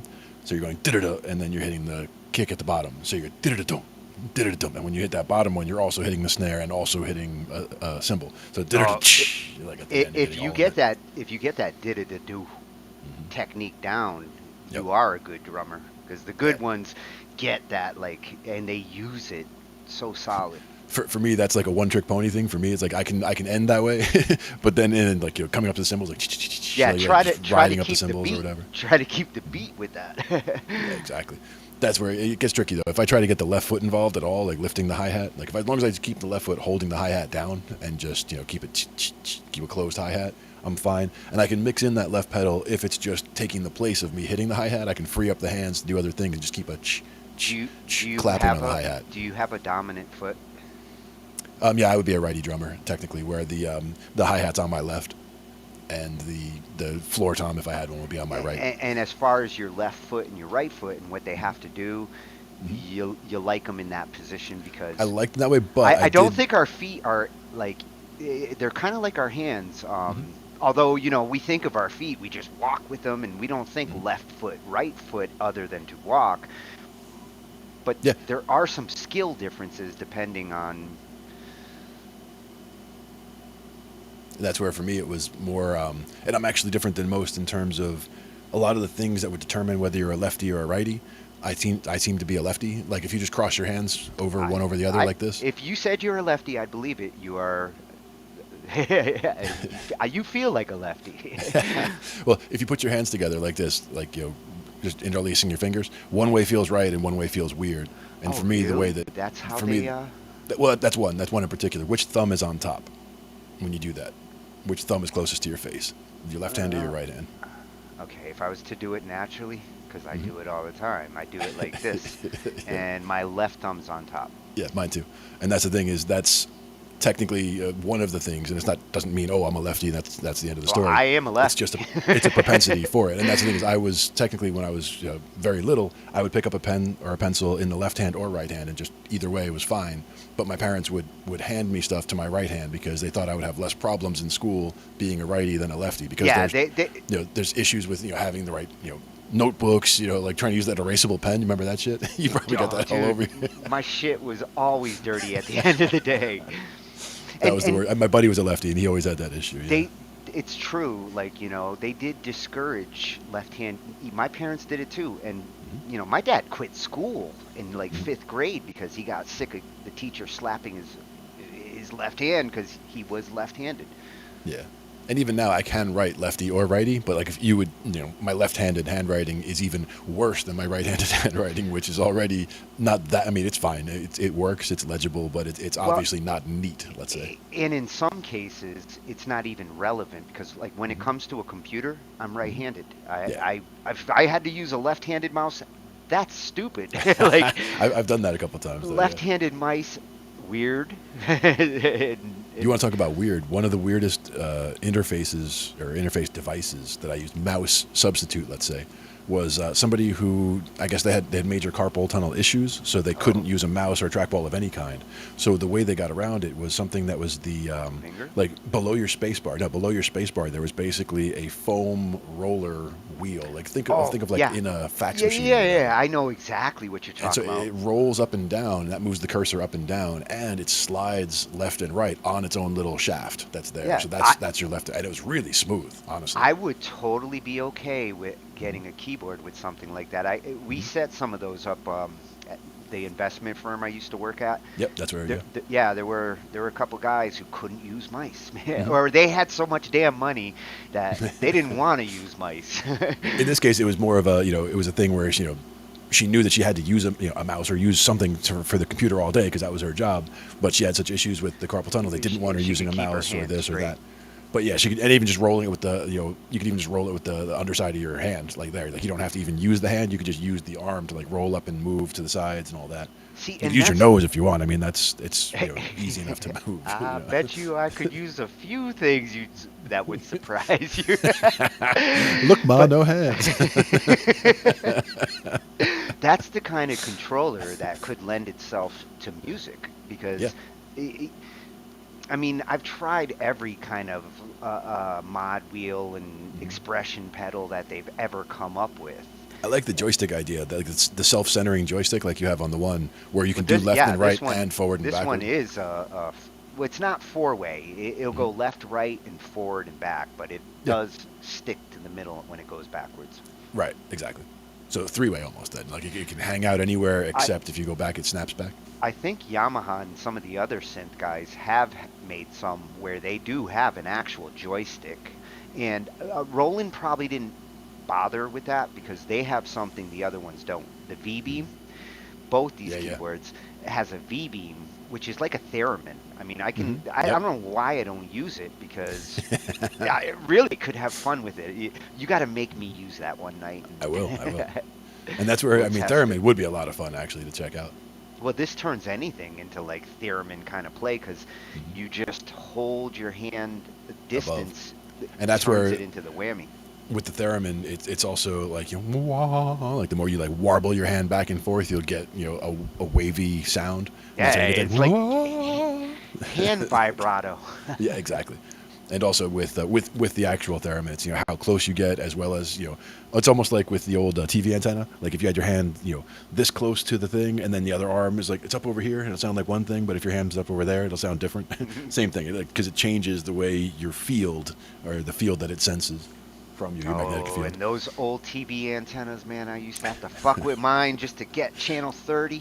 Okay, don't move. Right there. Don't But move. yeah, once you got it there, stay in that corner because sometimes it was where you were standing that. Yeah.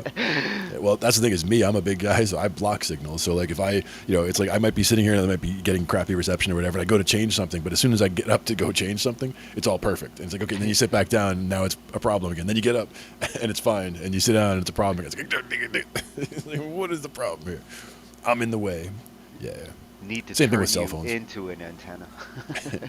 One of the bosses one of the bosses at one of the places I worked in the past was having problems with his cell phone. Whenever he was at his desk, he could never get reception.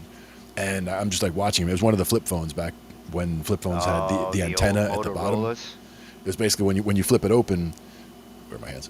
When you flip it open, it was like the very bottom where you would be talking into is where the antenna was, instead of it being an antenna out the top. And it wasn't like sticking out, but it was just, I guess, the built-in antenna was down there. And his hand That was would a be really blocking. old one. Yeah, it was really old. But his hand was blocking that whole part of the phone. So like I'm just watching him on the phone, and I'm like, do me a favor, do this, and like try holding the phone just from the sides, and it would work perfectly. And he's just like, wait, what? And I'm like, yeah, your hand is literally blocking the antenna, so the signal is trying to get through there, and it's not.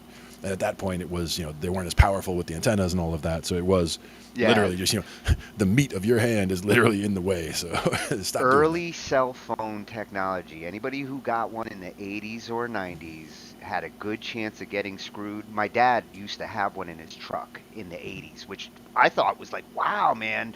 Was I that like can't that big fat brick phone, like the one Yeah, that was I like mean, 6 inches thick? it took up the whole middle between Yeah, the yeah, the passenger console. seat and the driver's seat, and Yeah, yeah. it was one of those old '80s phones. But he did construction, so like Sure. where we worked, they didn't have phones because we were building a house. So Hmm. he needed to have one of those in the 80s, and he paid out his ass for it. And Hmm. I think I seen him use it like twice Yeah. in a decade.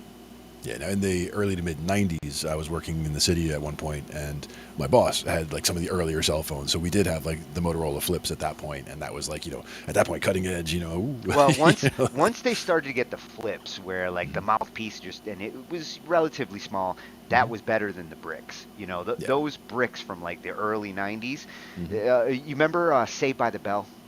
Sure. Zach would be walking around in high school Mhm. like flipping up this brick phone.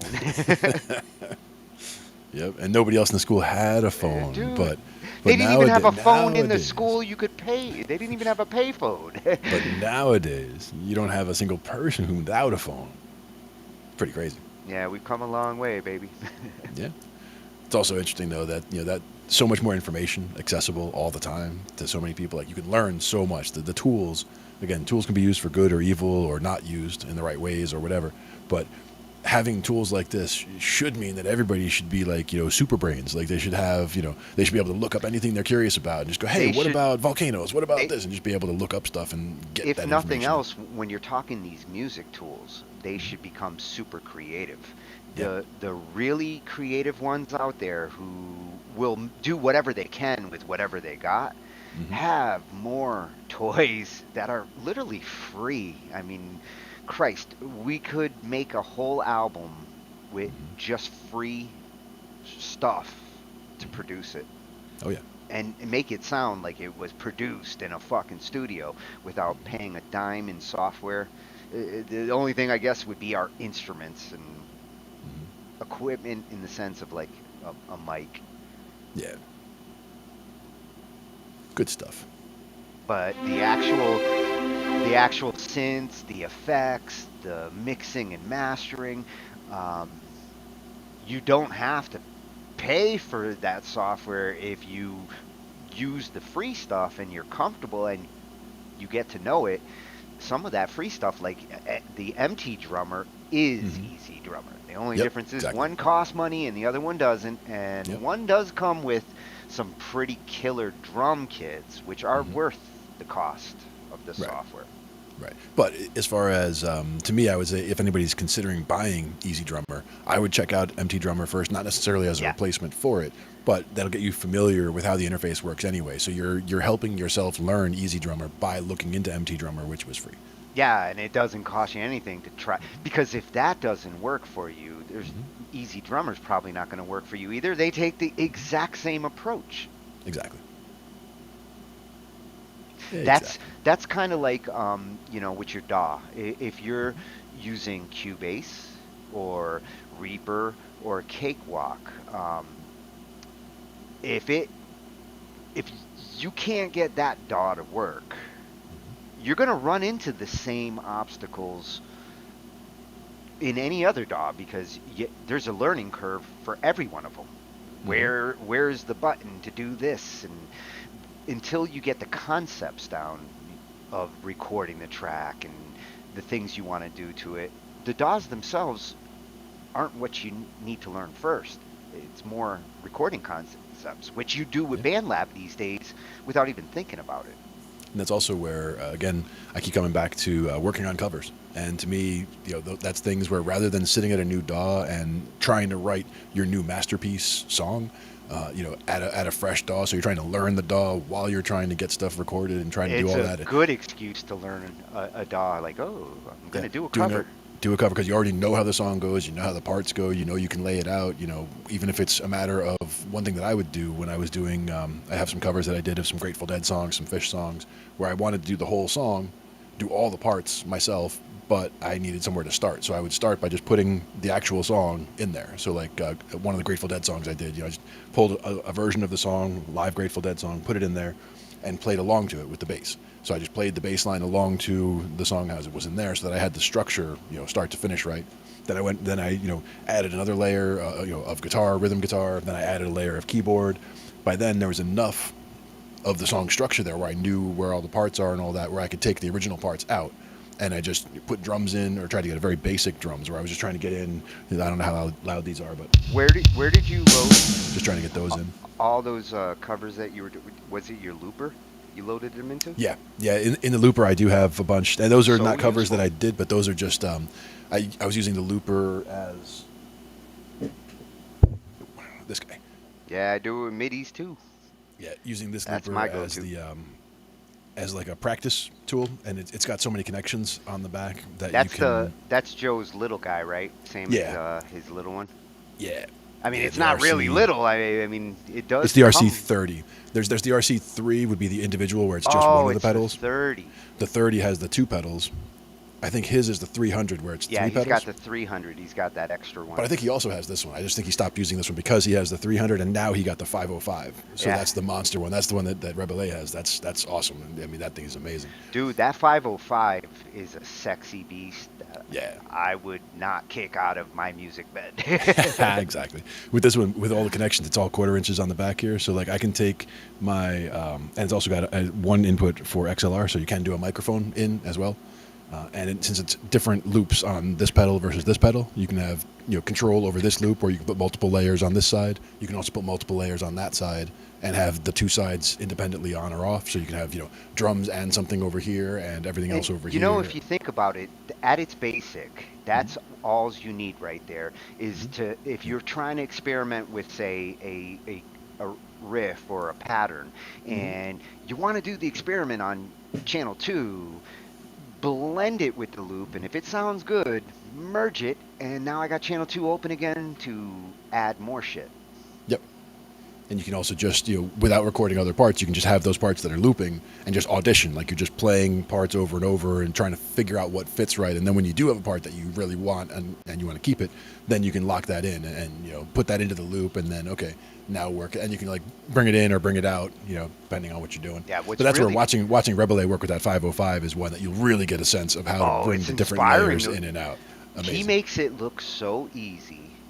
And he's probably been responsible for selling more of those than they are. Because they're not really marketing them, but everybody who sees him wants, because he shows you how to use it, like, while he's just making music on the fly. Yeah, I mean, it's him, his keyboard, his microphone. When he wants any kind of rhythm, he'll either do it with an egg shaker or just any kind of little something. It could be, tapping on the desk or whatever, just getting something to get that rhythm in there and then build the song from there. And the same thing with being able to adjust the speed in that 505 also. If he might have something that's at a nice slow speed and then later on bring it, crank it up, make it a faster song and then bring it down slower later. Isn't it amazing how clean it shifts its tempo?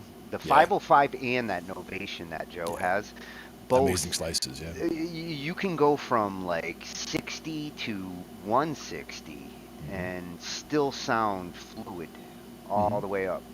Yep. And so I was saying he sang along with the Midi version. Yeah, that's how he did the P5 stuff. Same way I was doing the layers with the Grateful Dead stuff. But I really like the fact that in that one song I did 2 layers of guitar, 2 layers of keyboard. I did the bass, I did the drums on this electric drum kit that you can't really see here, but it's what's holding up my keyboard. The keyboard's sitting on the snares, or on the snare and the tom. Just because I do a lot more keyboard than I do with the drums. And this one does have the drum pads. And if I wanted to go actually do finger drums and do some serious finger drums, I would break out the Axiom because that's got those real little pads. Pads. The Axiom is like perfect for getting comfortable with padding. Yeah. Now, one thing is that I've been, my feed, for example, and my projects that are there, like I haven't put anything out in a while, and I haven't been working on a lot of stuff in BandLab for a while, but that's something that's going to change. I'm going to be doing a lot more going forward, and that'll include things like, getting some little simple stuff down with stuff like that, get the Axiom out, start getting comfortable with making my own patterns with that, getting them locked into the looper. What we were saying about the looper before also, though, is the reason I was putting in actual tracks in there, like some Fish songs, some Grateful Dead songs, anything that I wanted to learn as a cover, I could just record or just take MP3s. I can connect that pedal to the computer, USB, drag them in there, and you can just utilize the whole folder structure that's in there. It can record, hours worth of stuff, so it can be so many different samples. Yeah, so I just have those in there as a practice routine. It's pretty easy to dump into them. When they're hooked up to the computers, they show up as drives. You just drop your shit in as long as it's formatted properly. Yep. And it's easy enough the way they have it formatted where it's, each of those folders, like let's say there's 99 different banks of where you can record stuff. There's, there's loop 1 and loop 2 in each of the 99 banks. Are they using Wave or AAC? I believe it's Wave, but I'd have to double check. Wave is the standard. If I bought a piece of equipment and it didn't give me a Wave drop option as a sampler, it ain't the sampler I want.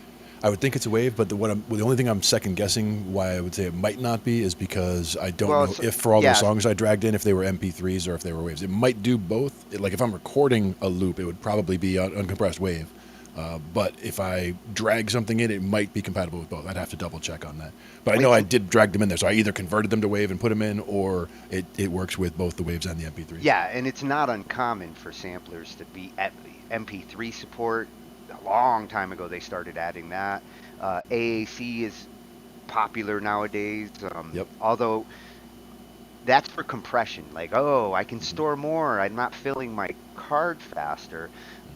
But the Wave speed of access comes into play though. Yeah, also. when you're using samples and you want quality sounding samples, you go with Waves for multiple reasons. Yeah.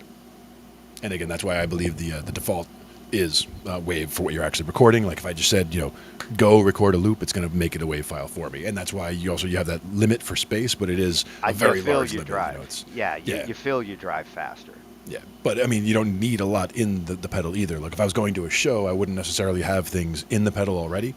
If I were doing like a solo thing, I would probably do it where I'm building loops on the fly. You know. And today's storage is so much more massive. Like if most of these they have like an SD card slot, so like that's your storage, Hmm.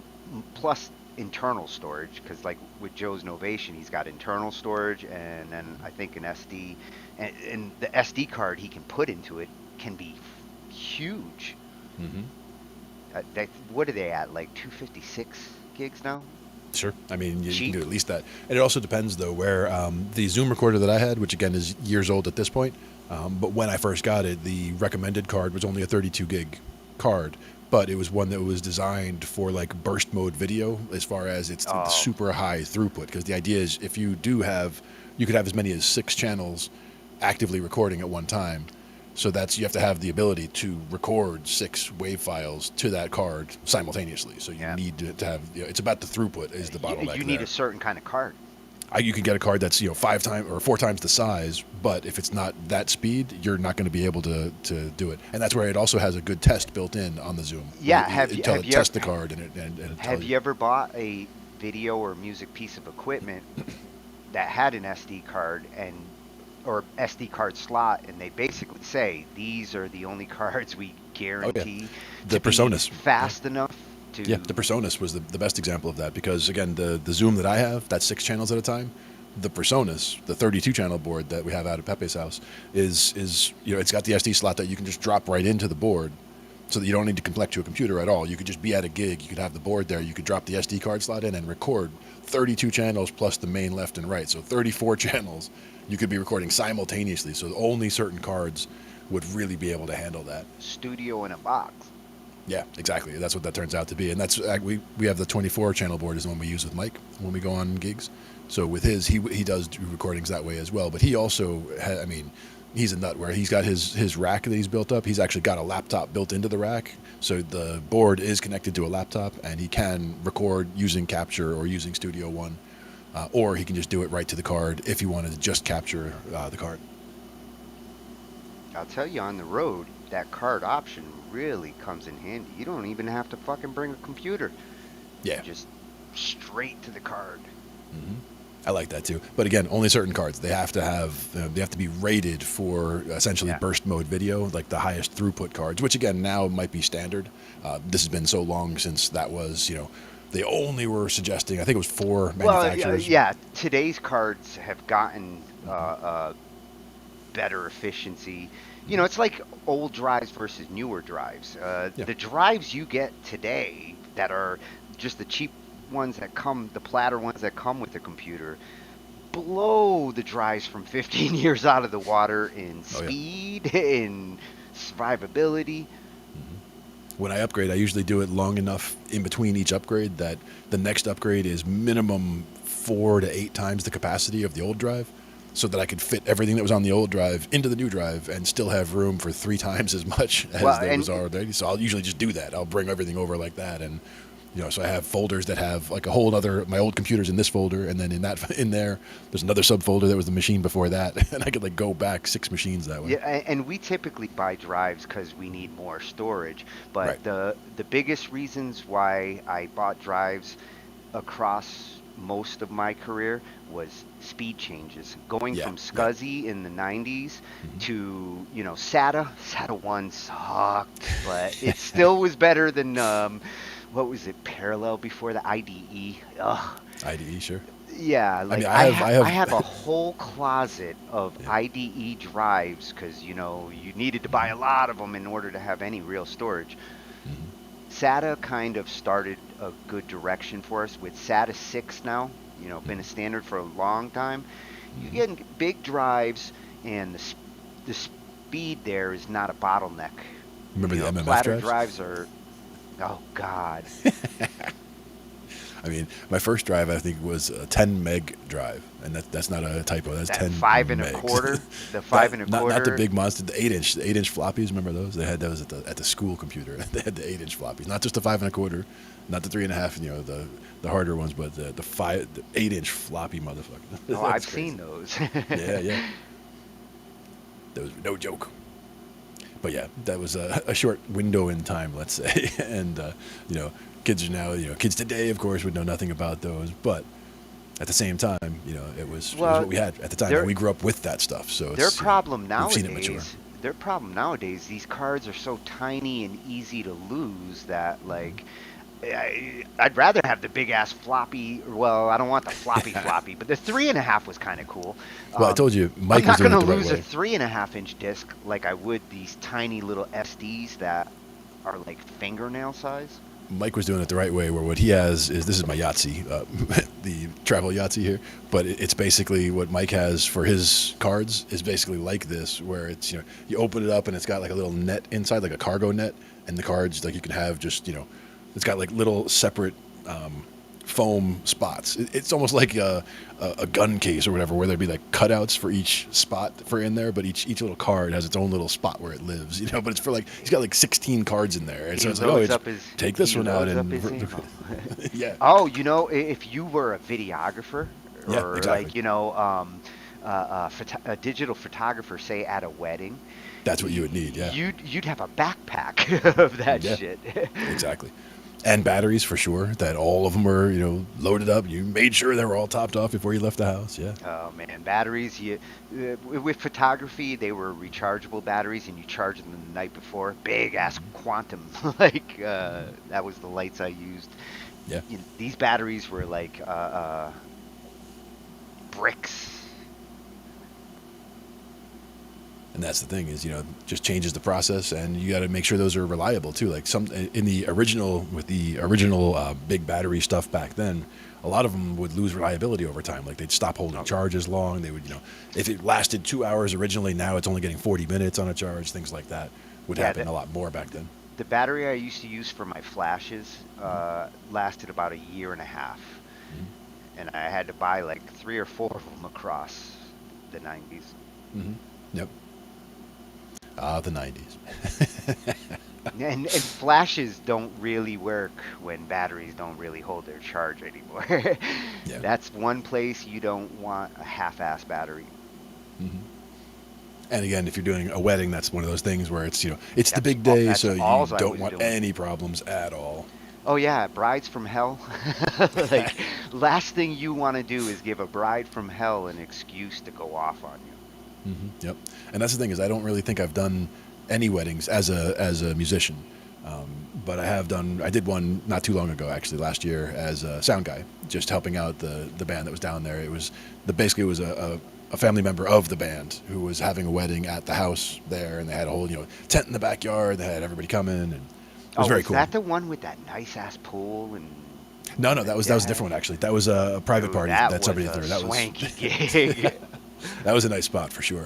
That backyard was killer. I mean, with that pool and the way they had it set up like terraced, where there was the pool was down here, and then they had a ping pong table and stuff over there, and then they had a cabana over there and a bar over in the corner. It was like, damn. It was a coca. Yeah, it was very cool. But that was a particular that was a private gig recently. The other one though, yeah, same idea as far as just a really nice setup for what was going on there. Now we did hear funk a minute ago, right? We were doing funk was this one. Now the next one I saw though is very funky. So Oh. how much funkier is very funky? Oh no, that's Latin. That's very funky. But wait, let's see what it sounds like when you actually. What key is that? Is it gonna be major or minor? It is funky, but it feels more Latin Let's see. with those. D minor version.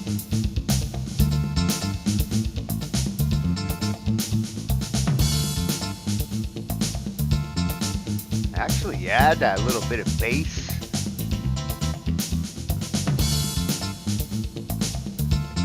Then a big fin. Oh, I like that. Yeah. That is very funky. And then the next one's rock waltz. It's like, whoa, that's a big gear shift right there. Funky and very funky are all good. I like that. It's a good one. The question is, though, that would be something you'd have to go back and forth into different keys. It wouldn't be one just hanging out in one key. Because, like, funk in E is like the slower funk, maybe. where you just stay in one key all day, but I would definitely be going back and forth. That one's too active to stay in one key. You got to bounce that around. Well, that's some vacation music. that's the Yeah, that's the shit I want to hear on my vacation. Hopefully on yeah, a cruise somewhere. definitely. Trying to see what else we have here. There's a bunch of different rock ones. I mean, heavy metal. I'm almost afraid to see what they consider heavy metal. I know. Oh, Well, I'm sure Jason would have something to tell Casio. we'll give them a few seconds, but we'll see. Let's see. What would we put it in? Like maybe drop B, right? So like put it in B major, B minor. Say B minor. Minor. All right. So we'll try B minor, heavy metal, briefly.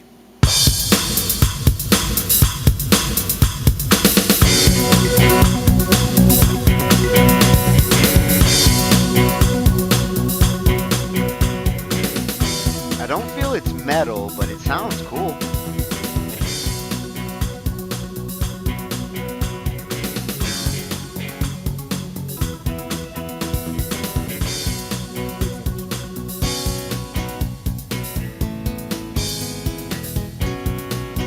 That's pretty cool how it goes over to the acoustic breakdown. Not bad. I mean, like I said, not heavy metal, but not bad.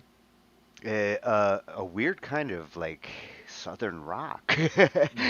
Yeah, I'd give it that. Kind of had like a grungy feel to its the way it was doing the guitar parts, especially when it shifted down to the clean and Then we got one for jazz voice. For me, that's got the uptown funk sound as far as that low part. Maybe A minor. hey, that's not bad.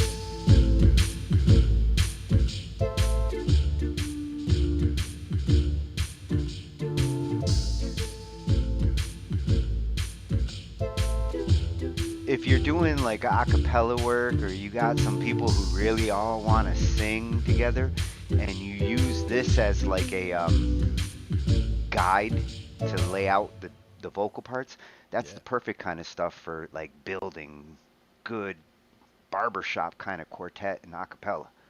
I do like that. Oh, me Now, too. the other question is, while that's going, if the rest of the keyboard I want to say is probably still in whatever I have.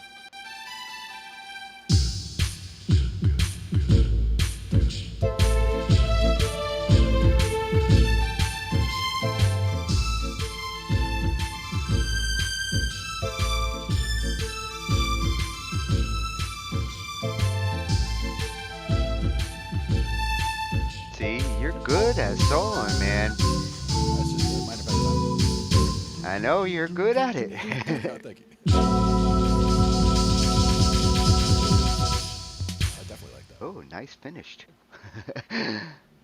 Yep, and all that again. That's just all A minor pentatonic. And the main thing there is, all I'm looking at really is the two notes that are together, which is the G and the A, and the three notes that are together, which is the C, D, and the E. And just looking at those as kind of units, and just knowing that I'm going to land on or focus on the lower one of the two, or sorry, the higher one of the two, being the A minor, or the lower one of the three, being the C major. But you can also land and hover on the other ones, and then you have a totally different sound. If you're playing C major pentatonic, and you're going to start and end on that E, you get a different feel. It feels like it wants to still move. So that's part of the using the third as somewhere that you want to move off from, you know.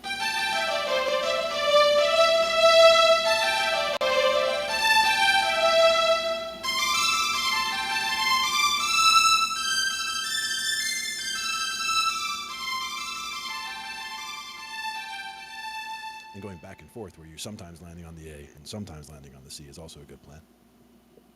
Because that way you're sometimes getting that bit of a minor-ish sound, the A minor-ish sound, and other times the C major-ish sound. But either way, you do get that whole pentatonic feel going through the whole way. There he is. Yeah. Hey, Yarg. Aye, matey. Yeah, we be still talking IT. Yeah. Where Good is to me see pirates? ya, matey. It's a pirate radio.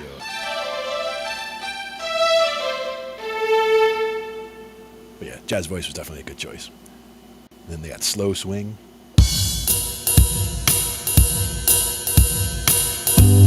G major. That goes into like a little dance.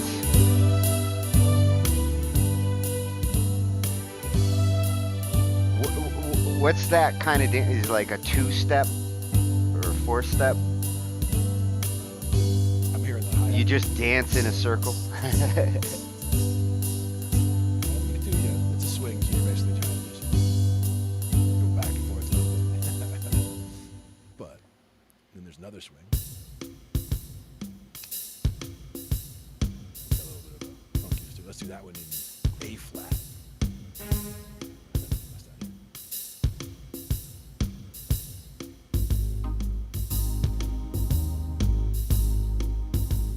flat major.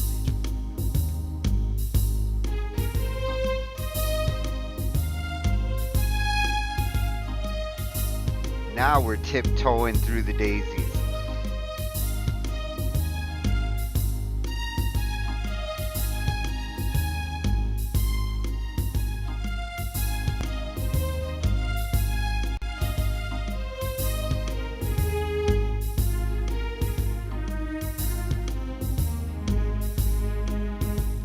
Now, as you're figuring out your scale there, The when process I was using with that one is whatever note I'm starting on, I know that the first 3 notes of the major pentatonic scale are going to be the 1, 2, and 3, as if we were playing C major. So it would be whole steps. So I know that whatever note I'm starting on, in this case A flat, I know it's going to be A flat, B flat, and C. well, and what I notice is like when you're soloing, you pay extra attention to your going ups and downs because with Yes. soloing, how much you go up or when you go up, go back up. The Yep. soloing techniques, you do experiment a lot. Nice. And we got Yarg jamming in the background. Very nice. Yeah. Always good to have. In this case, yeah, the focusing on those first 3 notes. So again, knowing that it was an A flat, just doing the A flat, B flat, and C, and then knowing that it's going to be that 3 half-step jump. So going up to going up a minor third to that E flat, and then the note that's a whole step from there, and then you're back to the octave. But the 2 spots where you have that minor third jump are between the C and the E flat, and between the F and the A flat.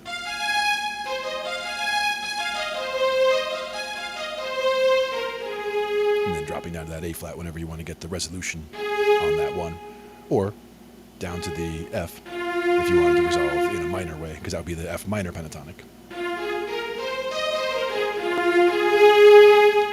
And that's how you can, going back and forth between that minor pentatonic and the major pentatonic, just based on which one you're kind of landing on, focusing on. Not always starting on. I usually start on the 1, but you don't always have to, of course. But starting on the 1, going up to somewhere, like you said, and going up and down, back and forth is important. Getting all the stuff that you want to get in there. But also putting in space and recognizing that you're going to want to linger on certain notes, because far too often it's just like people are Yeah. just get too busy sometimes. In the case of like a progression, as you're going up or down a scale, knowing where I want to land actually seems to be more my preoccupation than how I get there. Yeah.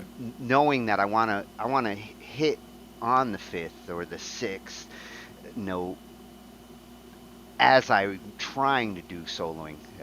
You're a much better soloer. Usually I will just try a couple of notes to get to where I want to and just feel it out. And the more comfortable you get with the chord, the faster you start to get in the flow.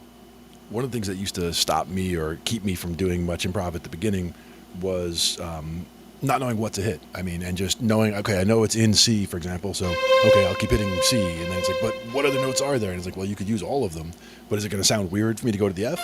It might. It depends on what's going on behind it. And that's where some music theory helps, because knowing that, if you're in C and you're playing all C, you can play the C's, the E's, the G's. Those are good because those are chord tones, and that's where knowing and the not chord tones is important. not being afraid to try them just to hear that's the how it biggest. sounds. That's the biggest. As long as you're not in the middle of a live performance where you can't fuck up. Yep. Unless writing you're a doing certain song. kinds of music, certain kinds of jamming, you might just go out on a limb like that. But most people would have a good idea what they're trying to do beforehand. But like Joey likes to put me on the spot. Like if I'm playing guitar, then the couple times that I've played guitar on stage, there he'll just be like, "Take a solo in A," and I'm just like, okay. And like I would end up just running pentatonic patterns because you get into a habit of doing that. Like Well, when I practice, I go do do do do do do do do do even do. when you're figuring shit out, when we're jamming in the back and all, um, you don't hit a lot of bad notes in the time that it takes you to figure out where you are, what to hit. Yeah. You might hit two or three notes over the span of like 60 seconds, and boom, you're And in that's the the thing is key. it's because I'm listening in the beginning. Like I'm listening, and that's the biggest thing is listening, using the ears at the beginning. Because when you're hearing the song go around, once you can establish, okay, I hear it repeating. It started in here, and eventually it came back to there. Okay, so now I know where that is, so I can figure out where that one feels like home. And yeah, absolutely, Yarg. If you do make a mistake, you just repeat it over and over. But the other thing is the If Victor at Wooten first you answer. don't succeed. The Victor Wooten answer was also if you hit a bad note, there's a good note right next to it on both sides, because every bad note sits in between two good notes. Like if you look at it from the standpoint of if we're playing in C major and we're using all the white notes, and those black notes would be the ones that are not in the key, right? But there's no two black notes that are right next to each other. And when you told me that, it really did, like, it was like an epiphany moment for me, because I always tend, if I hit a bad note, I tend to try going up like a third or a fifth from it to see if where am I? And going the microtones there. Yep, going right next door. Yeah, and Yeah. that's where here's C major, right? So if all of a sudden you throw an A flat in there, it's like whoa, that doesn't go at all, right? No, it could But work on a creepy. if you then that's where using a little either doing a little thing up or down to the one right next to it, and all of a sudden you made a little thing where you started with a bad note, but it feels like it resolves to that A now. And it opens up like shifting possibilities when if you're writing something that's very animated, like the people who were doing music in the 20s and 30s when movies had no other sound except for like musicians driving it, writing speech into music was a big thing in the orchestra days Yeah, absolutely. with cartoons. And like Yarg saying, you take the notes from any chord. Yeah, the chord tones are very important because those you can fit them in anywhere, and especially if your melody line goes up around and hovers on and takes into account those tones, those chords. Again, using the sus4 and the sus2 was one we talked about earlier, going from a C major to a C sus4 to a 2. I do like that song. And you don't have to use both. You can use one or the other, but I like using both because you're actually surrounding the three that you're coming back to. And that whole time you just kept now you can also do that up on the top. And that's got kind of a nice sound to it because that's keeping the That's C where and I the G would at the put the bottom. choirs. Yeah, I'd put the exactly. sopranos in there. Yep. And you'd stretch it out some, so you put maybe not that, but and then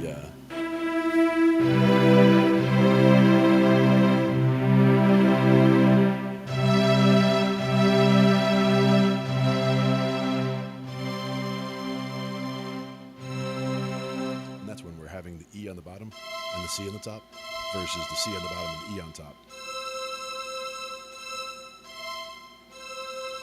Same two notes, but just having them flip-flopped and putting a little extra space between them kind of opens it up. But that's playing it as a 10th.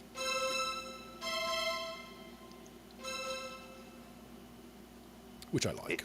it sounds like something I would go see or hear at an orchestra. Yep. And what was that chord Casio from got earlier? some good patches for those strings. That chord from earlier was this one.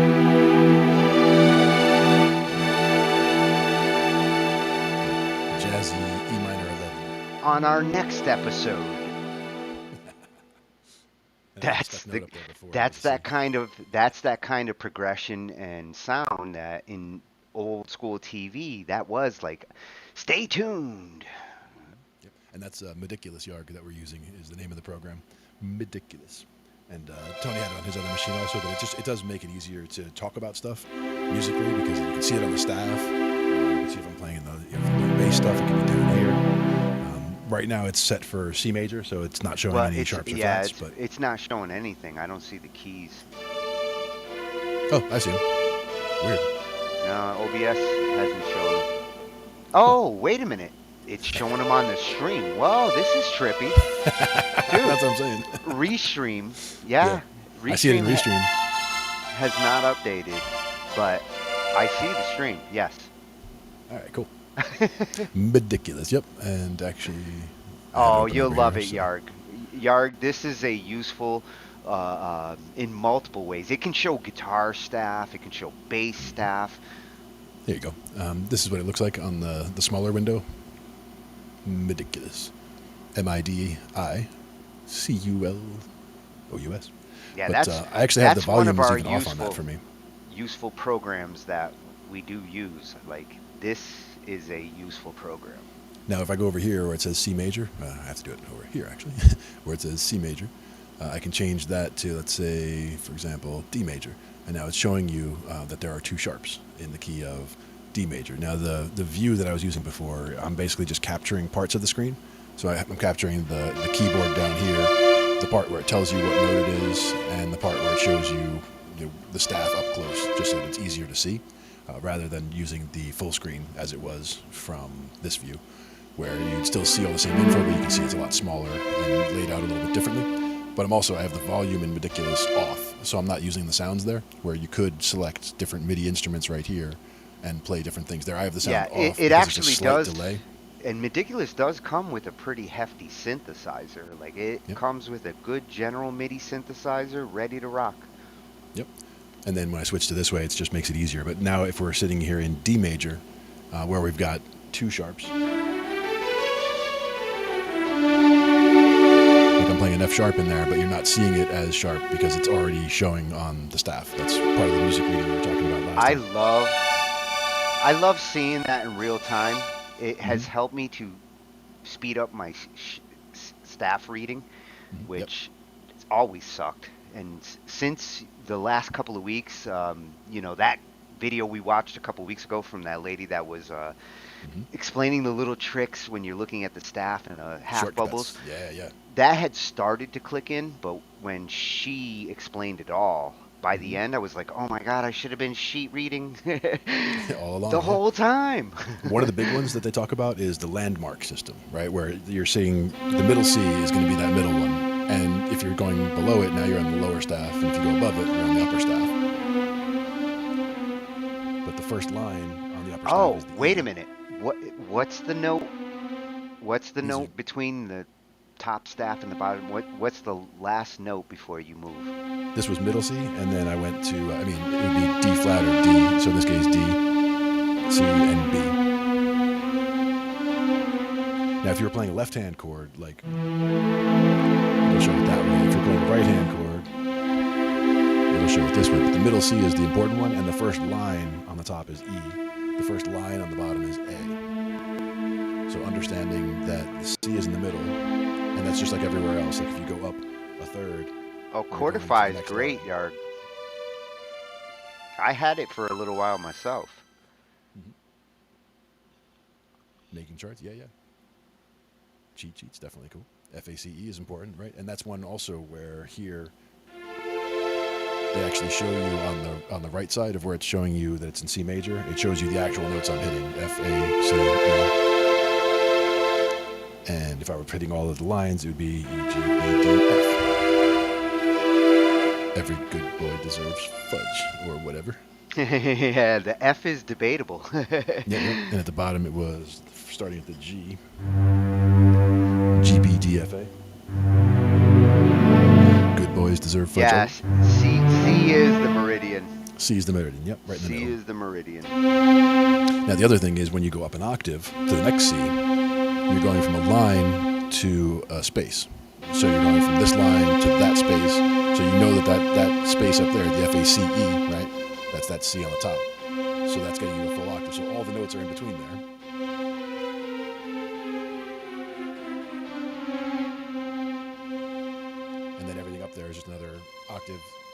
to there. So that line up there is 2 octaves away. So right there is everything from 2 octaves of C's. You know, when you can slide that down really fast and fluidly, that And that's the thing is is going back and forth between the black notes gets tricky, but that's also where not trying to use full fingerings, but that's all a 3-finger motor thing where you're going well, basically and starting with the middle finger and then thumb, and I'm in, just bouncing middle finger and thumb until I have to get the ring or the index involved. in the old days, a composer was writing that for strings, violinists who had bows who could do those effects. But nowadays, you know, playing a keyboard and wanting to get that same effect, it's amazing how we can simulate a bowed string instrument as good as we can with a keyboard. I don't It's think I've ever seen very that one for. different. I haven't seen that one for guitar, but elephants always do got big ears because you're starting with E, A, D, G, B, E. I like that. Oh, For that one, I just always remembered it was going up by fourths.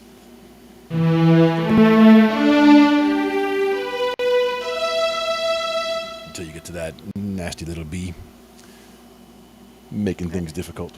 and I can remember something like elephants have big ears. Yep, yep. They always do. Elephants always do got big ears. What do they call that when you use a phrase to memorize, like, you A know, mnemonic the device. planets, a mnemonic device? Yep. It's the only way I could learn sheet music in the old days, and it was not the best thing because you start with "Every good boy deserves fudge," and then you're like, "Where am I? Where's this note?" It takes, like, you know, time to translate But that's until also where it clicks in, like your starting points. C meridian is actually, if when I'm looking at the staff now, makes total sense. and also being able to see, we also talked about being able to pick out intervals by sight and or picking out chords. So like a major chord is either all 3 lines or 3 spaces. And that's a major chord. These are the diatonic chords in the key of C major. So C major, D minor, E minor, they all look the same. F major, G major, A minor, and even B diminished still looks the same because it's just the 3 white notes, leaving 2 white notes in between out. And that's where you end up with being able to do shortcuts. Looking at the staff, you'd be able to tell that all of those are just a root 3/5 chord because they're sitting all on the lines or all on the spaces. If you had those inverted, you start doing the inversions of the chord, you recognize that this is an inverted C chord with the E at the bottom, and they'll call it a C over E slash chord. But you'll see that if we had the C on the bottom, it would be a line, on the top it's going to be a space. But you can see that this would still be a C chord just inverted, and this is a D minor inverted. Yeah, recognizing the inversions, that was her epiphany to me. When it was clicking in what she was saying about the first pattern, and then once I started to realize that when you do see that claw in the staff, it's a certain kind of inversion, and Yep. being able to instantly recognize it really does speed things up for me. It's like when I am looking at the keyboard and I know what inversion I want to do of a chord, a split second. Yep, exactly. And that's a lot of times it has to do with where you're going next. Where again, if we were doing stuff that was all in the 1, 4, and 5 vein, I would have the 1 transposed up so that it's either like 3, 4, 5 essentially, where the lowest note is the 3, or I'd start from up here where you have the 5 as the lowest note, and they give you a totally different I feel. can name that tune. Yeah, I can name probably 40 tunes that go that way. Yeah. But that's where, again, starting with the C, the 1, 4, 5, if everything was root position, you can really hear where the chord, where the movement is, but as soon as you start using inversions, it can be anywhere.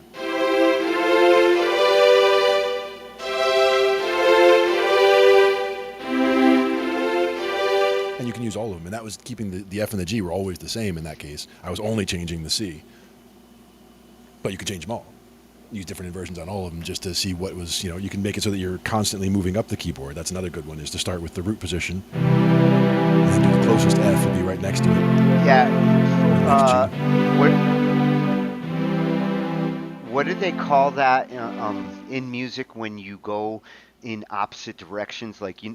Bach used to do it. Yep. Counterpoint or Counterpoint or counterpoint. contrary motion is what you're looking at too, also. Yeah, I think Hmm. contrary was the one that my Contrary is where you got something going up and something going down, yeah, because you've also and got sympathetic motion where they're going together, or opposing motion yes, where they're going opposites. you're purposely sending the bass in one direction and the Hmm. highs in another direction because Hmm. it creates a sonic swell.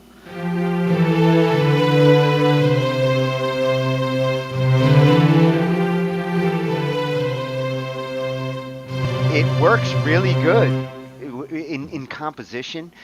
Hmm.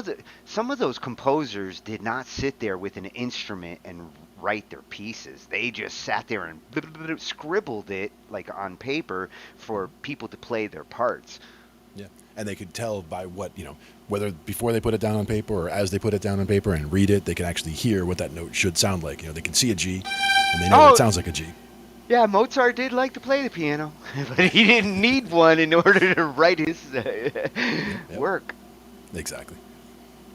And it's like I'd mentioned before, somebody that I used to see on the bus to New York City would be sitting there reading sheet music, and I could just tell that she's hearing the way the melody is going just by kind of fingering through the whole piece. I know. Isn't it amazing how like orchestral musicians are? So Hmm. I've known a bunch of them throughout my life, and like they feel and hear music through sight. Hmm. Yeah, exactly. And that's one of that I never was able to read music that fast, but the same thing where the more we do look up this stuff, Ironically, it does help it a lot. they're the ones that I've known were never actually like big songwriters or anything like that. They Hmm. actually played their instruments like a duty. Like Hmm. I can play this and I like to play it, so I will play it for an orchestra. Just tell me what to play. Yep. Movements. There you go. Movement. Movement one.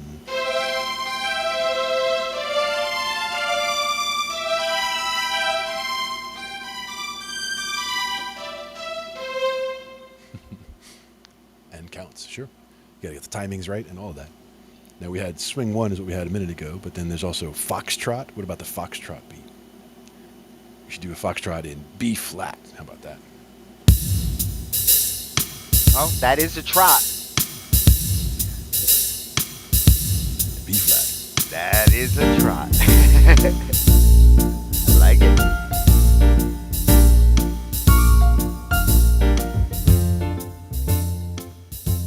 Okay, I would have went somewhere else for the second chord, but I do like the intro. That was my choice. That was just me being silly.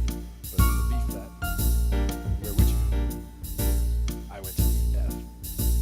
But we could also go from B flat to, like, say, G minor. Right.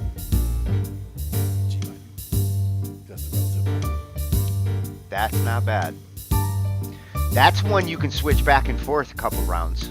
Yep. Like, we're telling a story.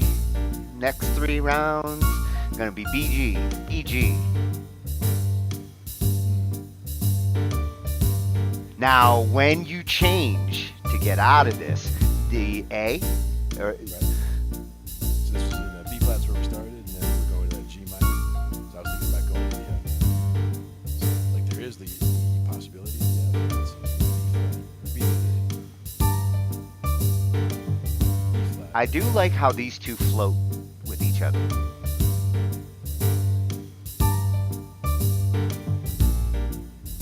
we'll see what the B flat feels like.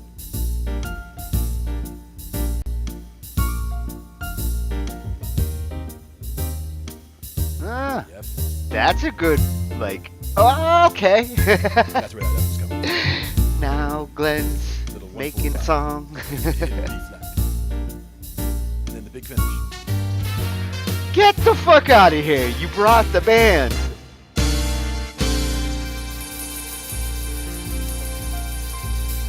Dude, I love how they added the horns for that big finish, man. Yeah, the foxtrot's not bad. Got a nice little laid back feel to it. For a built-in beat out of a like, synth box, that's a great starting point. I wish Hell yeah. like the keyboards I used to get back in the 80s and 90s started with shit like that. I probably would have played more with the drum beats. Now the other thing for me is not only is it fun to just to hear how that all goes together because that's like it sounds like a song, right? And it's easy enough. Or all I did was hit a couple of notes. Like I had a note to say change to this key, change to that key. I could put that as a loop into my looper, and then start experimenting on top of it and start doing not have to actually hit the notes each time. If you can get those parts into nice loops, now you're arranging. The arranger in Cakewalk, if I could get all my parts actually in there, I'd rather write the song in the arranger where I say use part one, use Yep. part 1B, Yep. 2A, 2B. Hmm. I can see having variating parts that play the same chords. So, verse 1, verse 2, I'm likely to have parts for each one of those because I do want some differences. But for the arranger, it's like you just see V1, bridge 1, chorus 1. It's a nice way to put together the song. You don't actually have to fucking lay it out on the timeline because the arranger does it for you. Yeah. Gotta You love just that. you just pick the parts and say arrange it. Hmm. Yep. And that's where again, like Lego blocks. Part A, part B, part A again, part A again, B, And then C, and then whatever. Yeah. and you still get to do all the mixing and things you would do. You're just doing it at the part level, which is the same. I can mix the whole fucking song in the parts. The arranger can actually make the whole song based on which parts I tell it to play. It's Yep. it's where I hope to be someday. I'm drinking milk. Yep. You're also a big proponent of bus mixing, which is another good element to add to that, where you can bring Yeah, things like all the vocals into one bus or all the guitars into one bus and deal with them individually or glue them together using and similar effects. and automate them in one place rather Hmm. than like having to automate five different guitar effects for five different guitar tracks. Yep. And again, with reverbs, if you had the reverbs, reverb on every individual track, that's one that's a big, big one that you hate. You'd rather have one reverb for the room and put the instruments in that room. I'll tell you, Makes a lot of sense. one night we gotta have like a go check out YouTube on convoluted reverbs in Yeah. digital mixing Yep. because I could spend a whole night showing you why the way people are mixing and how they're putting reverb on every track is not a good thing to the sound mix. Yeah. It's how you can end up with a Reverb lot of peaks and bounces valleys off that of are each other. unexpectedly happening. Yeah. Yeah, or mush comes like Hmm. from nowhere and doesn't go away. Yeah.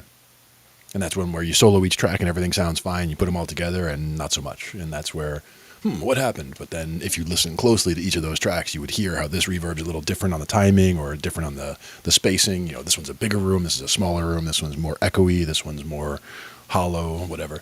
Lots of different things there. Yeah. And if you care about one thing as a mixer and nothing else, pick a fucking good reverb and find because if you just willy-nilly reverb, it's one of the things that ruins more mixes than helps when it reverb's a glue effect. It's Hmm. meant to define space and to make a mix actually a true mix. Somebody recorded their vocals in Alaska and somebody put their guitar in Argentina. To glue all that together, reverb is your first layer of doing Yeah. that. Get them in the same room. Yep. And that's where you get that And little bit of room reverb, get them all in there. And you may want to add something different. Like some people would have a snare. There might be some additional snap you want on the snare, for example. So you might have a reverb for that specifically, but everything else is basically, it's about the room, getting everybody in the same place. And then if you need to do individual things to individual tracks, you could do a little bit, but don't go crazy with it. You definitely don't want stuff to conflict, like you're saying. yeah, well, there's nothing wrong like with a reverb being say on the track itself. If like the only time I need this reverb is when I go ha ha ha in the track, Yeah. then reverb on a part that's only needing it and it's different than all the room reverb is the one that like it's a given in my mix. It's the first bus track I make Hmm. because it's the Yep. room. Its Right. purpose is for all tracks to go through it to some extent. So Right. maybe And I that's the don't key pump right the there. Not drums always at the same. 100%. Not always the same amount, but yes. Oh yeah, the way you mix the effect with reverb with the track that's actually still playing, bus Hmm. mixing puts the effect under the original track rather than replace the original track with the effect. Bus mixing puts the effect in a separate channel and you blend the effect into the channel. It gives you a lot more control over your mix. Exactly. Now, I modern will jazz. I will preach the bus mixing approach Hmm. till the day I die cuz I Absolutely. saw I the agree. light. I saw the light the moment I started mixing with it. I was like, "Wow, now we're talking." Yeah. And it's also less overhead for the plugins and all that as well. If you have just one reverb that you're That dealing with instead of all the others. that was the initial reason why I had to go look for this solution was how do I'm killing my machine. My machine can't handle fucking 60 tracks. With Why? so many effects on each. Yeah, yeah. I'm loading this plugin 60 times. Now let's see about modern jazz in D flat. Yeah, D flat. Let's try that. Oh, that sounds like an Ice-T track. Nice.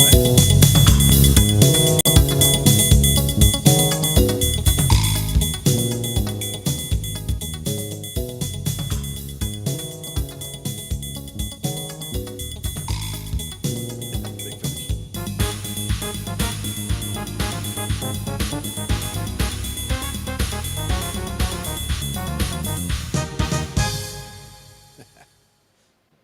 Oh, that does Modern sound like a jazz. party.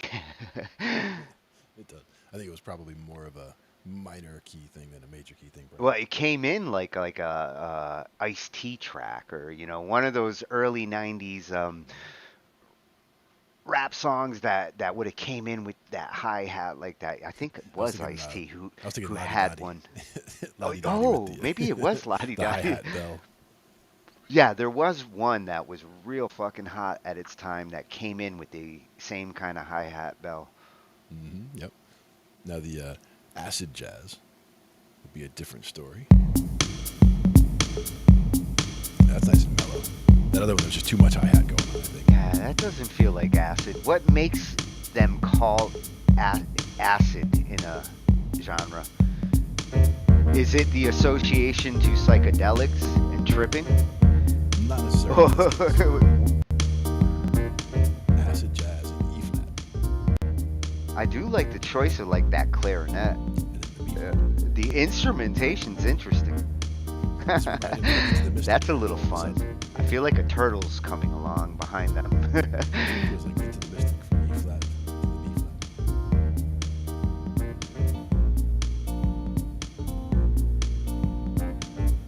That's a very deadish kind of, oh, Two Live Crew Yard called it. That's what I was thinking of. Yeah. A flat. Nope. B flat. Oh, dude, that is right up Jerry Garcia's alley. Hell yeah. And big finish. Mm. Nice. Man, it really does have good finishes on it. Turtle with a hat. I love it. Terrapin Station. Perfect. Yeah, I totally saw a turtle with a hat there while I was listening to that. Kind of walking along with some friends that are all ahead of him, but they're all waiting. And everybody's smiling for sure. Now this Come one's on, L. you slow ass turtle. This one says L fusion, so I'm thinking Latin fusion.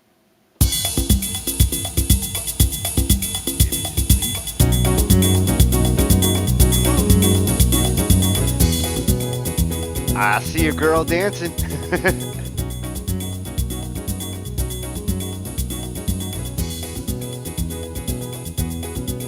That's like some salsa dancing shit. Big finish.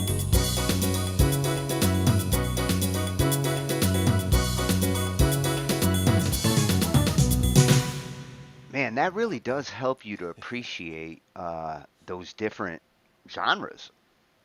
Each different I style.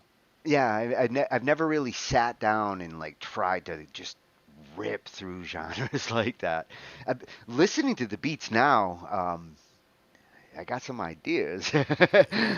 That's the other thing that I love about it is it does kick off ideas, and even just if you're listening to just the main part, actually, maybe not that one. Let's go back to the one where we had it a minute ago, the acid jazz. I think it's more mellow. Like that's something I could just have going on without the like all up and down in there. But if that was just going around and hanging out in, let's say, Well, you could bust your bass out right now and just totally go off on top of it.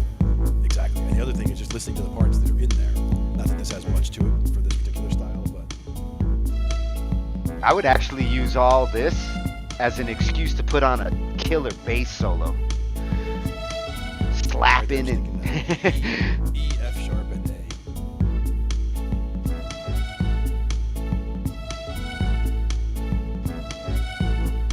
yeah, I like that little swing back. And then they're just doing the chord itself, so they're just hitting that. This would go with the Viva's cannabis car. Yeah, they would actually. And then if you were trying to solo over this, since this is A major, you're usually trying to do A, B, C sharp, and then E and F sharp.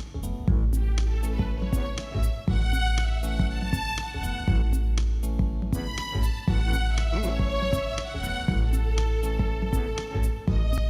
not that one.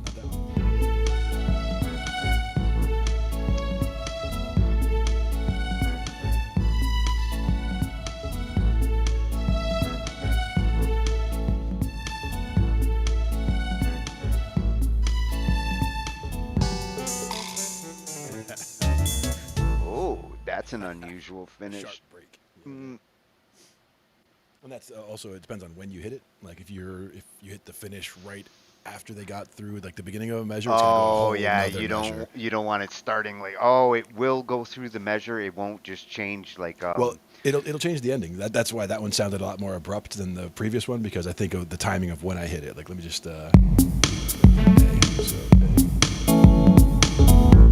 would do it right after the one. Let's say so like and we're coming back around and this time did it basically two measures is the way I finished. But if I did it a little bit different timing, I did it right before the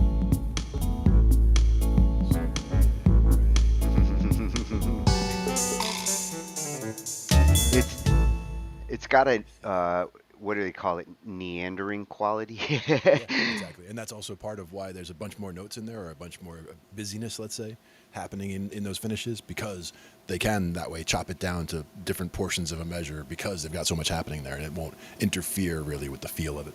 Yeah. Very cool. And then jazz waltz after that one. Oh. Oh wow, it is a waltz, huh? Yeah, yeah. I was gonna say it started like a punk song almost, It's an E minor. or like one of those beatnik songs back in the '50s. Poet sitting in a coffee house, 1952. Yeah. And since it's E minor in this case, it'll just be Dobie Gillis, you know the dude who played Gilligan? There you go. He was a beatnik.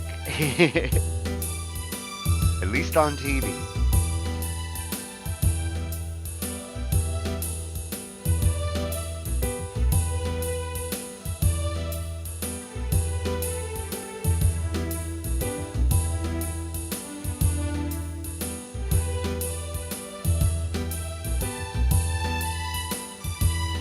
And see, with a groove like this is where you get the up-down motion of the soloing. With a groove like this, it kind of says like, oh, ba da ba ba ba da. You go up like 8, 9 in a direction and swing back down. And that's the importance Off of of the that pentatonics there, groove. because if I did that same thing, but instead of pentatonics, I was doing that as diatonics. Well, it would shit, you sound could totally practically different. play every fucking note in between with that kind of groove. Somewhat, yeah. You said that E minor, right?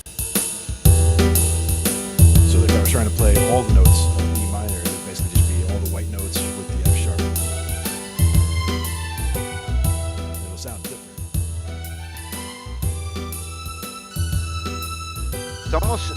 it's almost like melody writing. You know, uh, in your mind, think some words, and as you're hitting those notes, Hmm. think of them as syllables. And to me, that's where the pentatonics. You know, when you're writing musicals,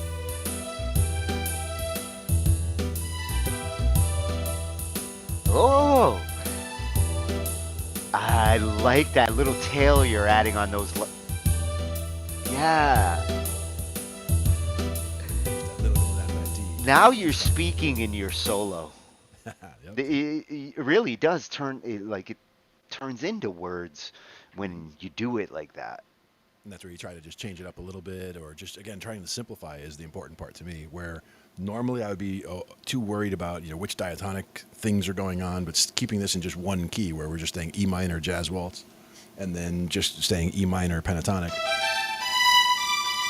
You only have 5 notes that you have to worry about, and you know that you're going to try to land on that one and try to land on that three, and that way you're getting to the minor root or the major root, and just building around those. Whether it's like I said, going up, going down, going around things, repeating little sections like for phrases like that, especially in that kind of a groove, just doing little repeated phrases.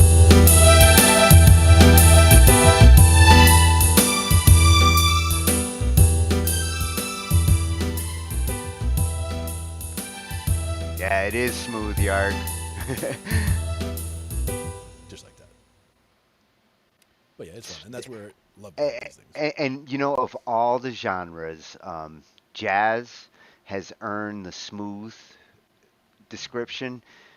Other than maybe blues, you know, certain genres own the smooth.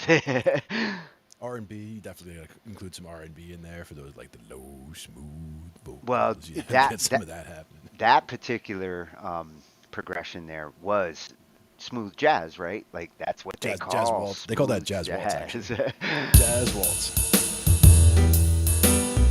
because it does have that, and actually it reminds me of Take Five a little bit. Dave Brubeck. And it's funny because it's the waltz that makes it smooth.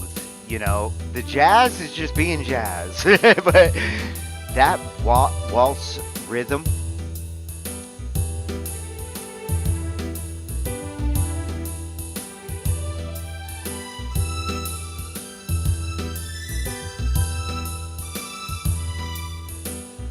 Also depends on what kind of instrument you're using. In this case, strings. So the strings they're not as percussive. So like if you're trying to do fast Oh, lines, like you want to so get those chord combinations you're getting are instrument. They're doing their instrumentation based on the preset you're set to.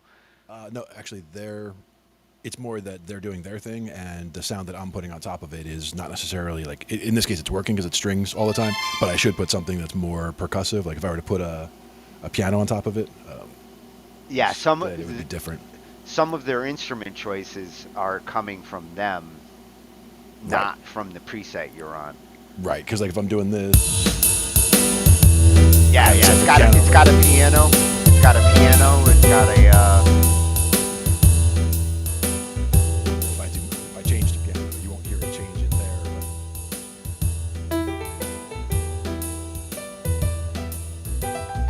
damn go boy.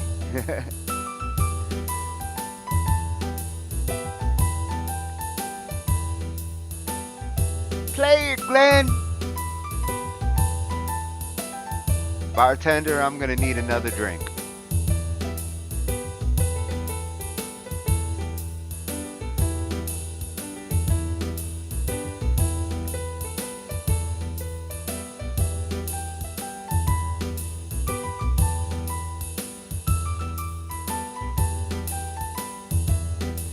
So you pretty much are using like every key in strategic pattern jumps.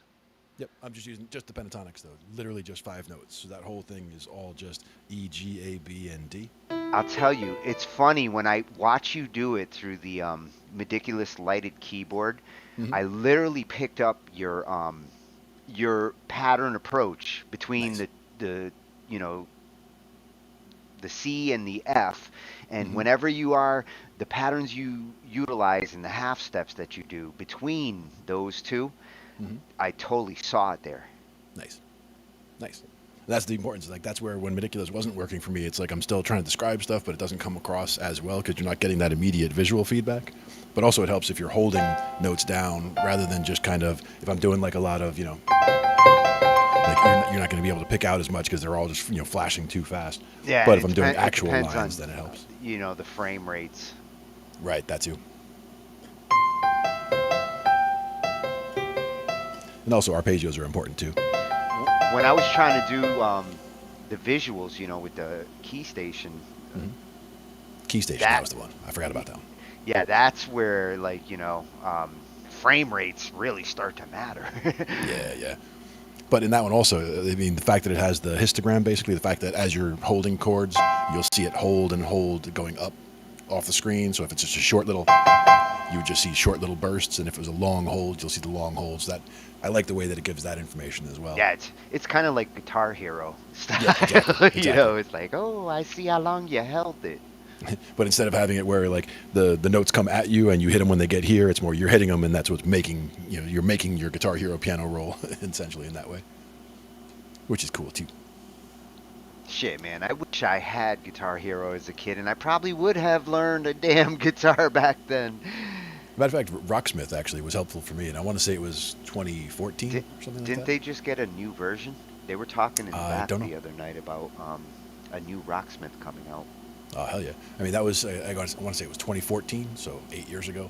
But I had it for the PC and I also had it for the PlayStation. So I had two different versions that you could use, and it had the cable that you could just plug direct in USB.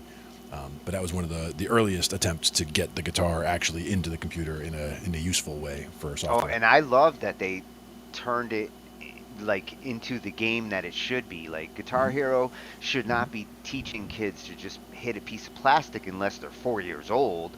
But 6, 7 years old, you don't want them to strive to be a PlayStation Guitar Hero. You want them to turn into Andre Segovia. And in Rocksmith, actually, the types of interactive games they had specifically for teaching how to play was awesome because certain ones were like for chord shapes. Like they're trying to teach you how one of the important things in guitar is being able to fluidly change from this claw to that claw. So if you're doing an E major, like if somebody says E major, you should be able to bang out an E major chord immediately. And if somebody says A minor, you should be able to hit an A minor immediately. Like knowing where you can hit them and knowing multiple iterations or multiple yeah, multiple iterations and multiple positions for each of the chords so that you can play them in different places on the neck or different places on the keyboard and have them, it'll fit in with a chord that's down here or it'll fit in with a chord that's up here.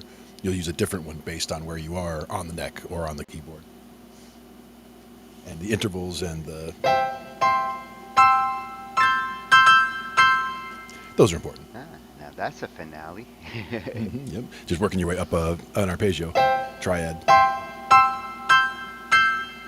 And then if you break it up,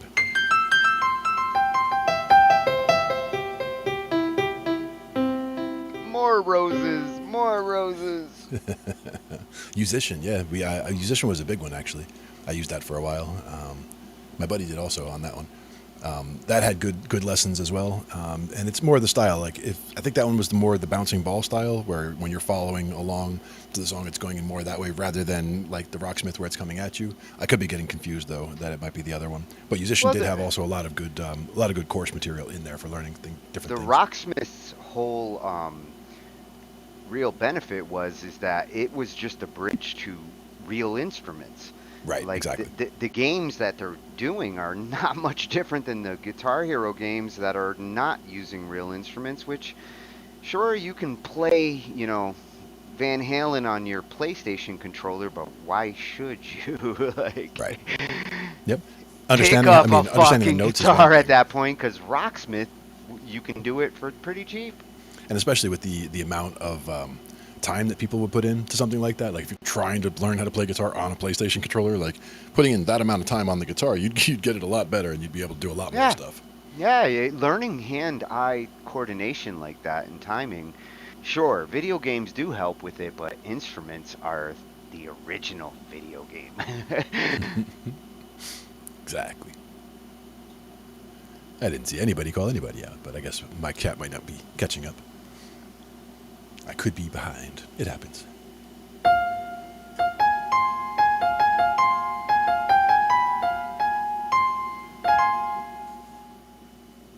Little F major. F minor. Felt minor. It's that A flat. That guy in the middle. Good stuff. Now we had the jazz waltz that we were doing, and then it goes to the polka. And I don't know, polka? I love polka. That's kind of fast, it seems. What about polka in G? It's got to be a happy key, right? Oh, dude. My best friend when I was a kid was Polish. I grew up on this.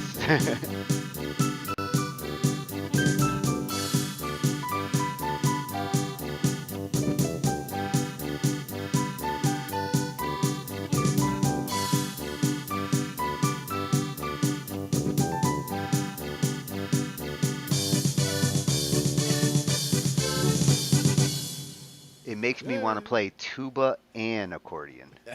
At the same time. And Yeah. that's not easy.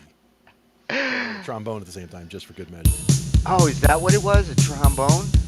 No, just Oh, play these- you play meant tuba, some accordion, sugar. and trombone. Yeah. Oh, hey, a trombone goes with everything. Polka 2 is a little bit faster than that. Oh, this is metal polka.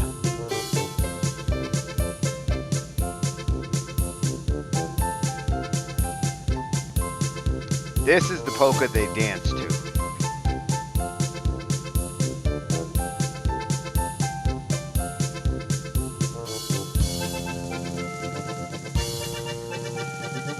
Oh, if that's a finale, that's a great one. Yeah, I like that.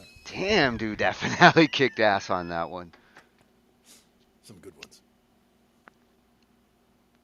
Now, we've got about 1:30 a.m. at this point. So Actually, I wouldn't use that as a finale. I'd make a bigger one for the finale, but that's a perfect bridge. yeah, a whole different section to the song, for sure. I That's something we haven't hadn't. even looked at is the fact that they have multiple. There's another button for an alternate version of whichever one you're doing. So, like, this is March 1.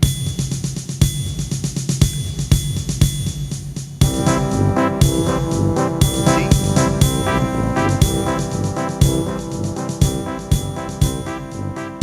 They got a normal villain in the middle. that beat coming in, I thought it was the Beastie Boys for a second. And then they got an alternate villain.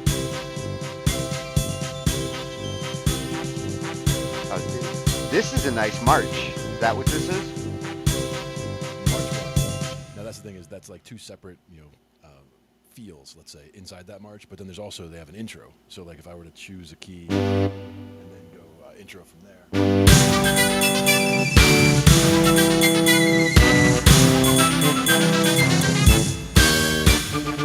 And then it goes, Oh. and then you can do your fade out. But this is what you put cartoons on top of.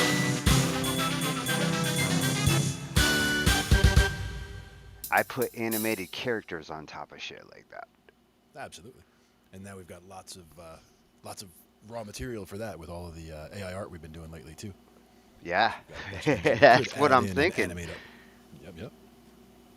And doing stuff like that musically, like that kind of stuff is so easy to crank out Well- in terms of you just tell it what keys you want to change, and then getting something down like that as a starting point, and then being able to change all the instruments out later if you want, so that you're not using the this part if you don't want to, but And you're the using this as a beauty basis, is- as a kickoff point.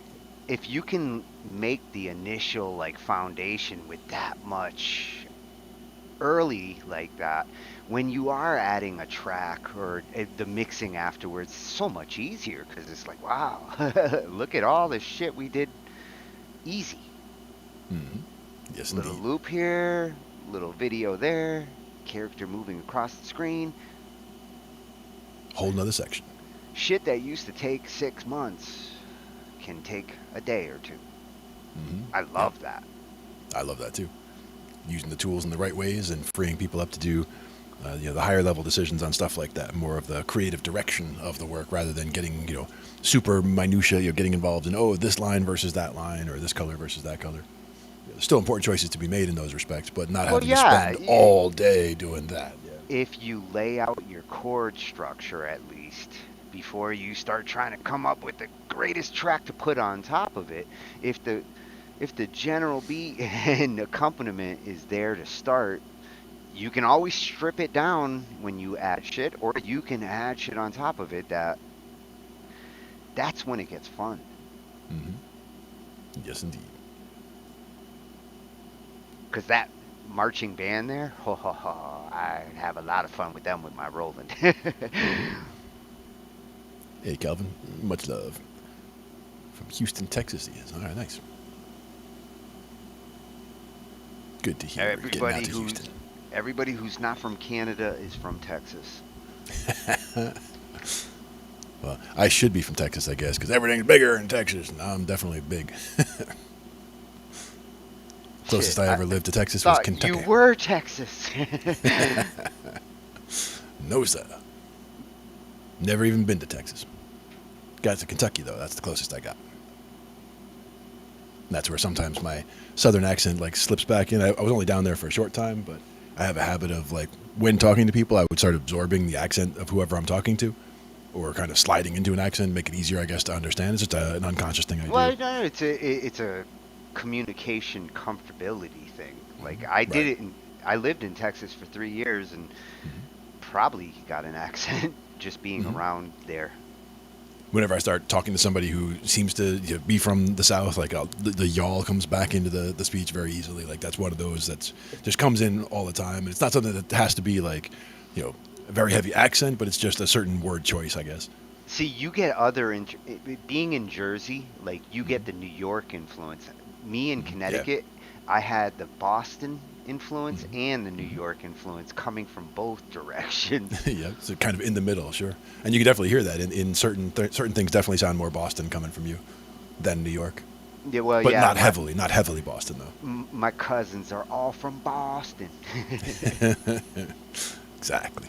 It's like that Samuel Adams commercial. Your cousin from Boston. Yep, yep. There you go. Yargsmith's talking about the Dream AI, and what we were using was actually it started from the Dream AI collab, and it was the Stable Diffusion is the basis behind it, which I Yeah, think was also the basis behind the Dream AI. And you can drop pics into the sketch, and you can even sketch something out in a very primitive looking paint interface, and then have it do real photography input from there. You can tell it what the scene should be, and it'll make it from there. yeah, and these AIs are starting to work with each other as Hmm. far as like they're learning from each other's libraries. Hmm. The beauty of this AI is it's going to visualize everything across these platforms. Hmm. Yep. And this is where again you can look at it from different layers. Where you can just tell it a scene where if you can describe it, an epic sci-fi fantasy scene over an apocalyptic wasteland, whatever. If you can put it into words, and if you can and then leave nothing or put nothing in for a particular artist style, it leaves it open to its interpretation.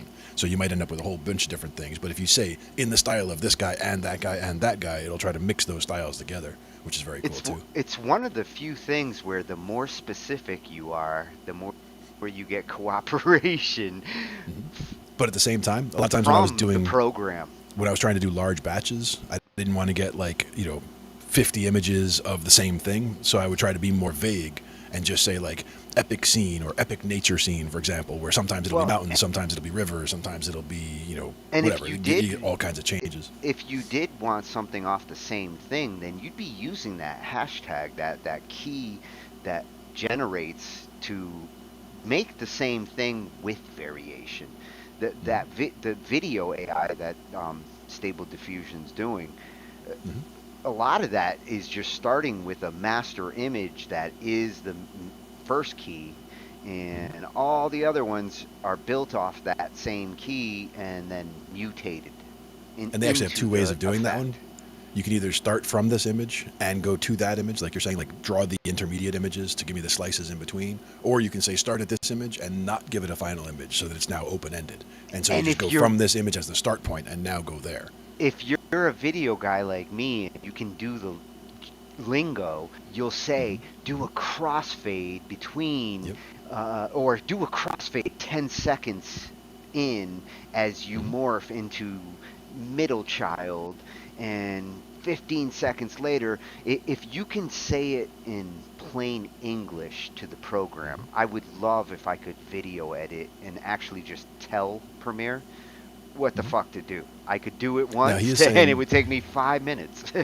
you get 140 characters. Definitely in the collab that I'm using, it is not limited to 140 because I want to say the Yeah. site that was best was lexica.art. It was a good place to start because that Oh, shows wait a you a lot of minute. the results that you're getting from there. 140 characters in your prompt? That's what he's saying, I The think, for Dream prompt is AI. limited? Ooh. And that's where Dream AI, I think, is also built on Stable Diffusion, but I think that was the one that started on Discord, and that was one where you would be sending it in the same queue as everybody else, so all the results would be coming up together. But then if you actually, Yarg, if you do a search on YouTube for, I think it was Stable Diffusion Now Free, was the beginning of the title, and that actually Yeah, had it the was link big to the news. collaboration. It was big news because it had been behind a paywall, and with the Dream AI, I want to say, or with one of them that we looked at, they gave you, say, 200 images that you could do for free. But then as soon as you go beyond that, they're trying to charge you at, $10 for 1,000 images or whatever. But it was per image rather than, just a service that you're using and can do whatever with. The Google Collab that I Now, was working, you can do for free, which Tony hooked up the other day, actually. if you had to pay for bigger prompts, like let's say the free user 140 character prompt, you can only ask for so much in a if you were to pay because you want to be able to do unlimited prompt, you can be crazy specific. Would you pay more for that feature?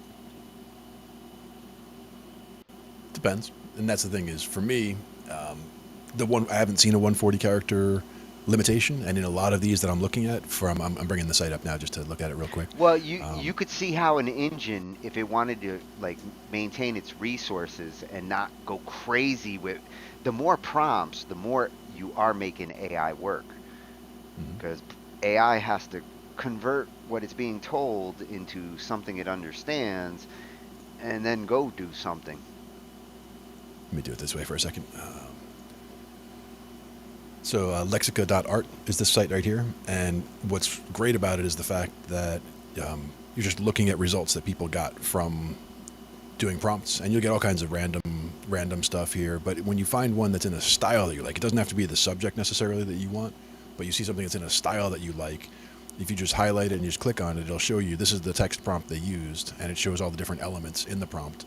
So things like certain style elements or certain, gloomy or sci-fi gear or whatever, you can see what all they put into the prompt, as well as at the bottom it can show you what multiple um, outputs, if there were any. Like this was just one that somebody did, but somebody could have run, 5 different outputs with the same prompt, and you would see all the ones at the bottom. Also, if you like this style, you just hit explore this style, and now it does a redo of the search using that as a basis. Now everything is going to be in essentially that style or close to that style, but you'll see the different types of prompts or the different ways that people will be specific. But you can see how much text is, and that's way more than 140 right there. And with this site, I love how they arrange the images.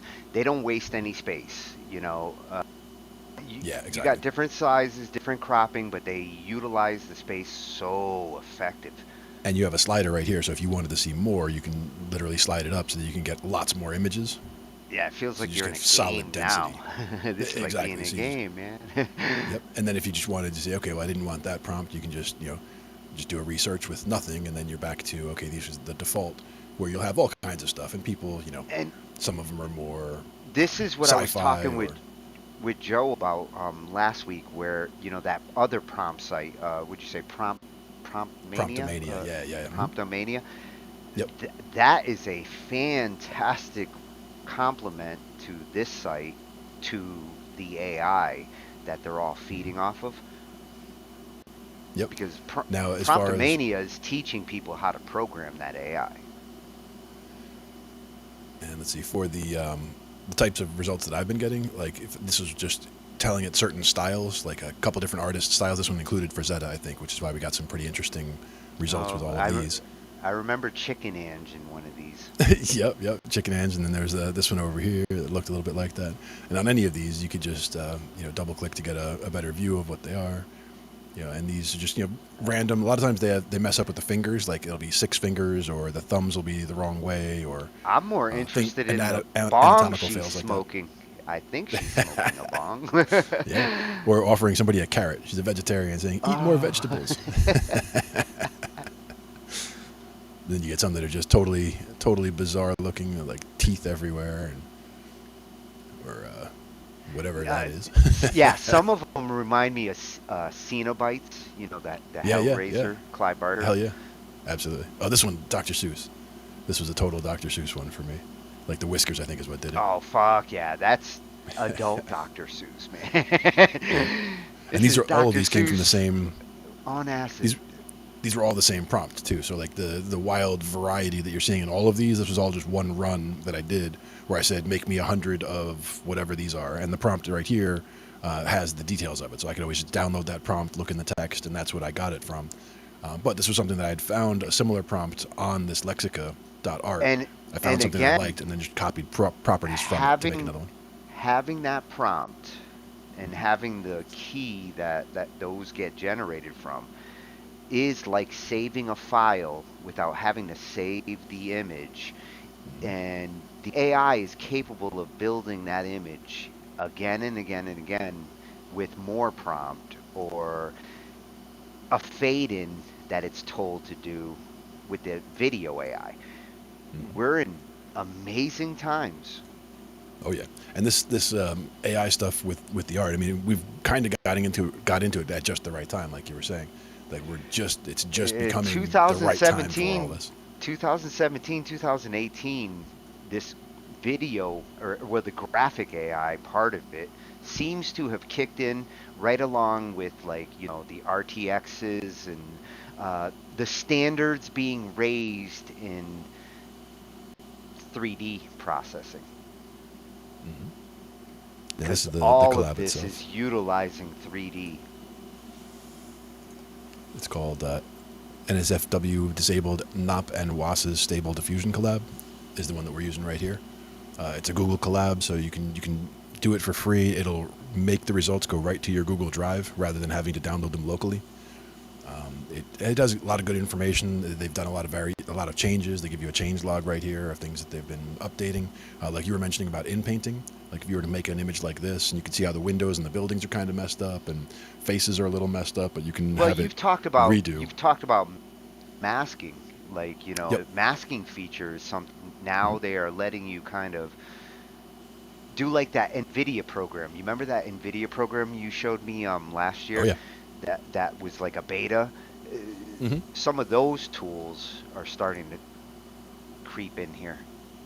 In this case, some of the modes that you can now do, like prompt is the one I usually use, where I can type in whatever I want and it'll try to make an image based on what I'm telling it. But image to image is another way where you can feed it an actual image as a starting point and then tell it, okay, surround this image with whatever or things like that. There's also in painting. That was the big one. In painting is where if you did do images from some of the AI programs and the faces are messed up, you can go in and like erase the face and tell it to redo it, and it'll Yeah. be able to fill in that part. Or you can And zoom out some and have it fill in the border around the image if you want. you know what that kind of becomes? In the old days, Photoshop, you could clone. And if you wanted to fix a hand or, in a picture, if you had some weird shit and you wanted to replace it with something that looked natural, you could grab Hmm. things. The clone brush was awesome for Photoshop Yeah. back in the 90s. But Yep. where it's getting now, where they're rendering and you want that hand to change and you wanted to sculpt it, masking like that and then getting more specific in the prompt Hmm. to the mask makes that AI make a better hand. Yep. And then getting scenes like this, enchanted forest with, mushrooms or whatever, you can get all kinds of really, and again, art styles. You can choose particular artists to get things in the style of, and they're very, very good in the way that those go. If you take, Renoir or you take, Monet or whatever, you take a specific artist, you will get something that looks like their style, even though, they obviously didn't paint it. the style interpretation from these is the most scariest part. It's Hmm. like, whoa, Yep, you have learned this artist. exactly. This one was about And like cotton you candy know, mountains and clouds or whatever.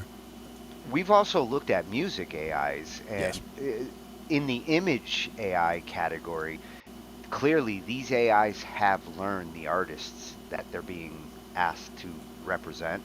yep. It In the basically comes down to the music tagging. category, we looked at a couple of AIs that did look like they learned some artists based on, like Elvis. The Sure. AI could do Elvis, My thought was that but that one had a much more limited data set that they fed it, where in this case they fed it something like 5 billion images, or at least the full data set that they trained with over time was just ridiculous numbers of those images. So well, any and images, it's more what the images were tagged. So if I say, give me an epic nature scene, for example, it's not that it knows what an epic nature scene looks like, but it knows, like it can narrow down the everything that it saw previously that was tagged epic nature scene. It would use those as kind of a subset for its training for what it's a- going to look for. and this AI is going to learn from all these requests and prompts as to what it should know and learn. And if it's a good AI, like the serious AIs out there are capable of learning for themselves once they realize what trending AIs are scary smart. Sure. They know you. Like this is why like that ad pops up because you just said a word like 5 minutes ago, and it, It's in your trending brain. AIs are like that good. They Yep, they're in already your know brain. you were gonna say that. You had no choice but to say that. There is no free will. And for these image AIs, like learning the artists themselves and then learning what people are asking for and how they're asking for it. An AI that wants to learn more about the creative side of it will learn to blend it. Hmm. Yep, and all these images here were made from the other version of one of the other Google Collabs AI art program that I was using previously. I haven't got the new ones that I've made all into here, but I've got, I mean, literally at this point, thousands. I want to say it's about 20 gigs, I want to say, of these images that I've generated in the last, what is it, month and a half since I started generating some of these. And it's just come up with ideas and just start some generating out and check them out later and, you know, go from there. And Trying to think of different scenes that would be useful and different color schemes, all that. a lot of the ones we've actually looked at as it's really kicked off are working together at this point. They're interacting or have become, Stable Diffusion really has a nice engine that it they will set some Take it standards easy, Yard. in all of this. He's Uh, taking off. Good night, matey. We'll be back next week with some more IT. Absolutely. I'm gonna Probably be a getting on pirate this towards. Halloween. Oh, that'd be awesome. And that's the thing is, we already have the filters too. We got our little Snapcam filters. You got a little parrot on your shoulder. Oh fuck yeah! If Ange can be a pirate, I can too. Yep, yep. We can all be pirates, mate. Everyone's allowed. But yeah, that's definitely a lot of fun. The art program there, as well as the music one, like we'd said before. That same Google collab that I'm using for the artwork, we had one for the sound as well. But again, I think it was because it was a much smaller data set that we were training on, and also music is a very different animal than Yeah. images. So I get that there's a lot of difference there, and that as you're moving forward in a song, it's kind of like a chess game where there's only so many moves you can make at the beginning, but each move that you make opens up whole new branches of opportunities that would not have been there before. So same in a song, as you get to note 35, you're somewhere totally different than you would have been in a different song where you got to note 35. And if you think about the music AI, part of what you're teaching it is recognition of certain music. Like this is what Bach sounds like. This is what Hmm. Beethoven. This is what jazz sounds like. Yep. Um, Part of what the AI has to learn is that, which is debatable, subjective, and we argue about it sometimes in the Hmm. back rooms. Absolutely. But eventually the AI gets that part sorted out and still has the challenge of trying to come up with original thought to take a style, uh, or blend something you give it into, make this sound like Bach made it. I could see an AI trying Yeah. to do that. And actually, it was one of the other YouTubers that we like a lot. Nare Soul is the one on the piano, and she was the one who did in the style of and the deep dives like ragtime or bebop as digested by a classical musician. She did the ones like that. She also Oh, did ones like Happy Birthday. Hmm. her study of style Yes, and emotion in music, yes, yes. she is like I wish I had her as a teacher. Yeah, and even just a couple of the way she did a couple of those videos, especially one of them was Happy Birthday in the style of, let's say, 10 classical composers or whatever it was.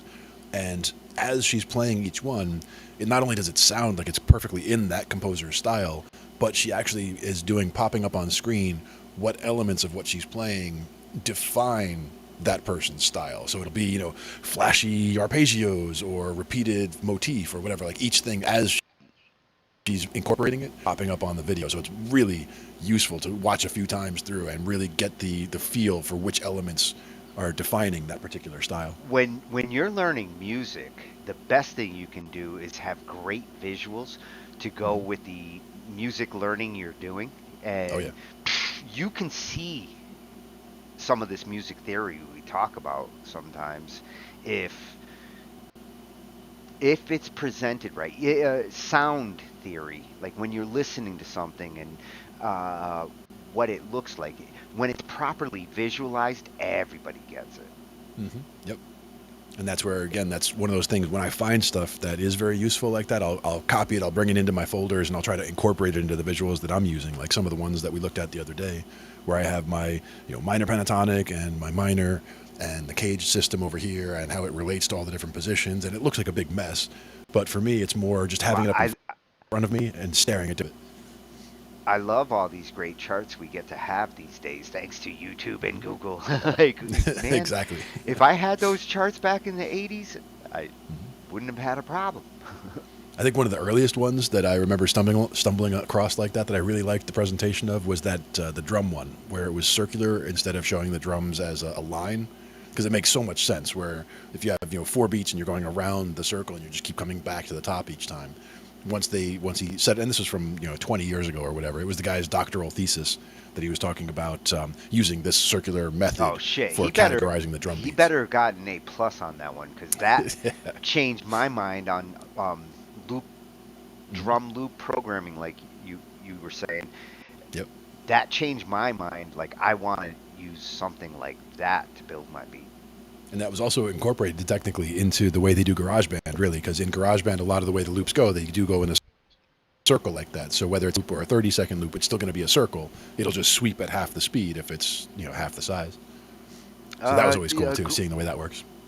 Groove Agent, Steinberg Groove Agent, one of Yeah, the yeah. ones that I've been playing with. It does it. It has an option for that. It has a view that you can go to and see it Hmm. that way. Yeah, And I always liked it. Like the only time I've ever used it, I always went to that view to build the complexity of my beat. definitely. And that's where a lot of times for me, building complex beats, I'll usually start with a very simple beat and then do a whole separate layer where I'm adding in the other parts. Like I'll start with just a kick and snare and not even necessarily the full pattern of the kick and snare, but just the getting the groove down solid. And then the second layer through would be all the accent stuff Yeah, to get yeah, it yeah. feeling And better. with the circle approach there, how you set the complexity across the quarters, because Hmm. it ends up breaking up into quarters anyway.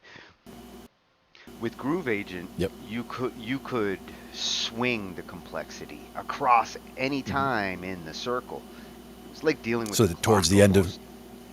in that 9 p.m. to midnight quarter, you have it like really building up, for example, so that it Yeah. then hammers into that one, and so every time it comes around, bam, and have it build up every time around. But you might And only want to do that every other measure, so you might have it be a longer and phrase. you might only want to do it on certain drums. So Yep. like you can say no hi-hats or Hmm. emphasis on hi-hat or toms.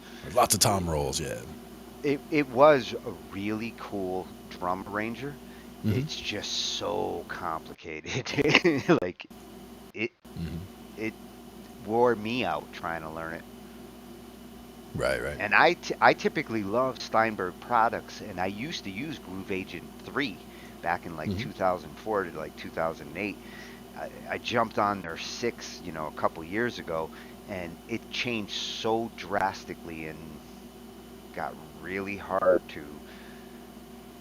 This is not the same program Hmm. from which I started. These are not my droids. These are not the droids you were looking for. Gotta get Son that of a hand bitch. waving. Now, what about what key would we do a Vienna waltz in?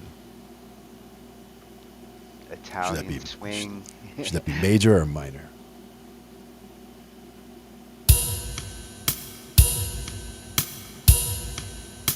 I'm thinking B.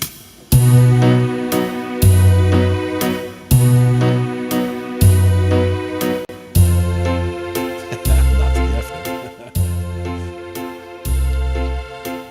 B, perhaps.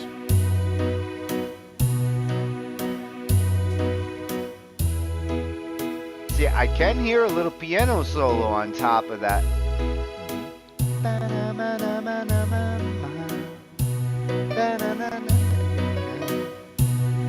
Hmm. Forgot the change.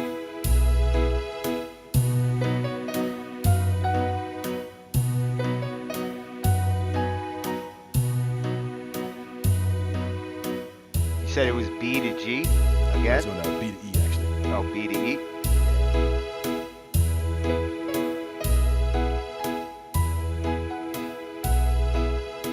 I just keep forgetting to change them. That's not going to See, help. and that's where figure with a genre like that, that's where figuring out the walk Hmm. Exactly. is the solo, because like da da da da da da da da da da, and then hold da da da da that back down.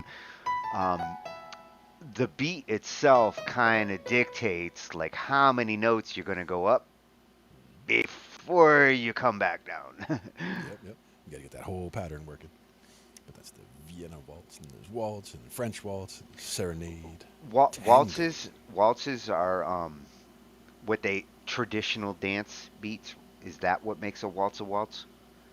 Like a four-step I think it's waltz. the. I think it's the.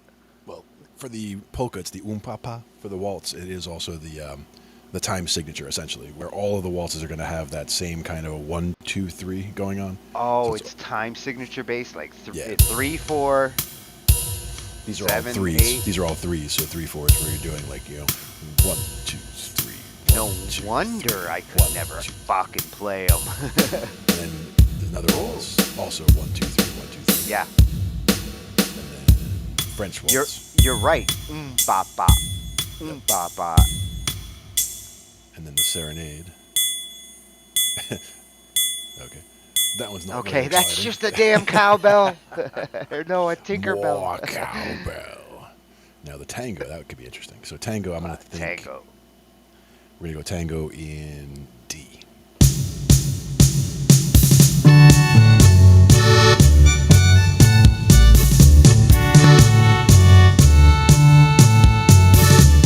The big finish. Where did the tango come from? Son of a bitch. Now I want to know. Well, it should be. I would think Spanish in origin. The tango.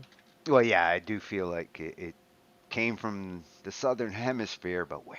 Oh, but then we get to this really good one, some I mean, bossa nova. was it a dance first or a music style that created a dance? I would imagine a music style instigates dancers. People I don't would dance think it for would be no that way. reason. I would think it would go that way. But I mean, I would think they're both famous at this point. So trying to separate the chicken and the egg kind of situation, I would say the song came first, like you said, because there's nothing Buenos to dance to Aires. otherwise. There you go. Nice. Buenos Aires. Now, what about bossa nova? Where's that from? Because that's another good one. Again, feels south of the border.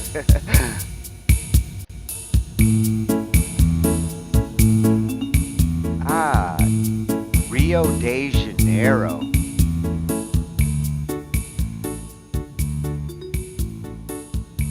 at the Coca Cabana. No shit. This is what Kool and the Gang were talking about. In 1956.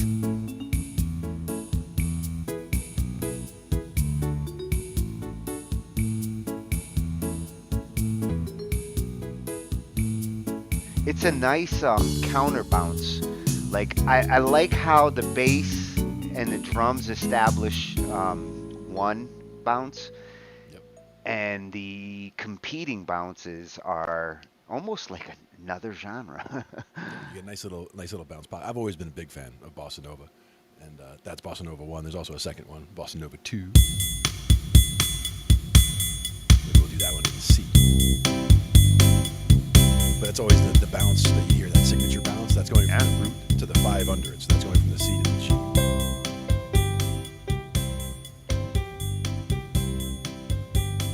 That's the essence of that bass bounce for the bossa nova.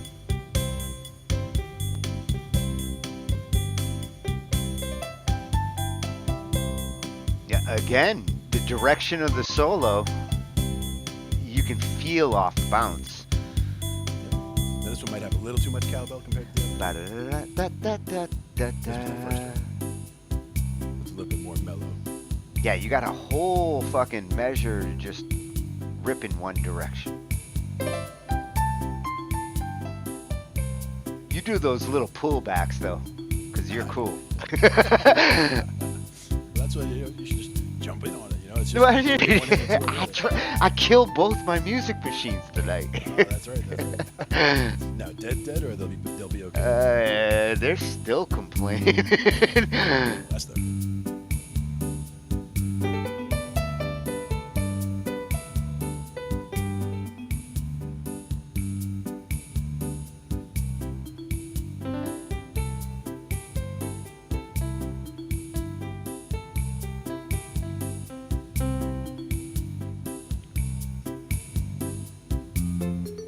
You can get a summer gig on a cruise ship if you can whale I this. thought about That would be fun.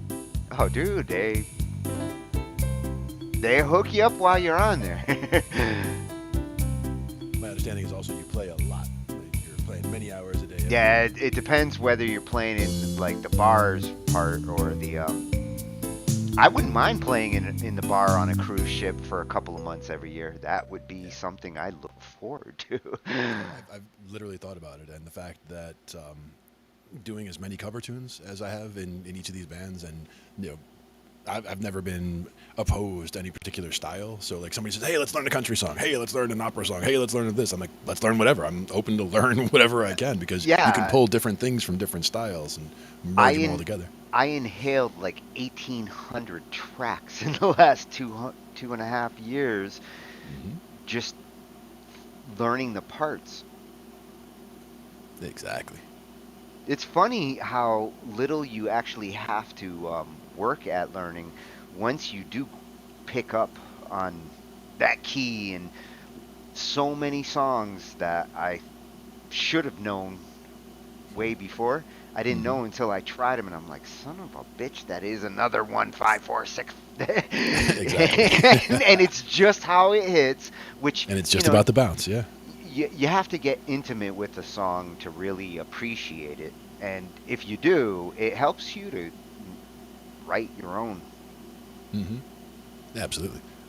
And again, the fact that, you know, everything's wide open, so you can just, you know, whether it's major pentatonic, minor pentatonic, just go, you know, just, you know, lace them up and go and see what you get. Like in this case, it's samba. So let's say samba in D flat.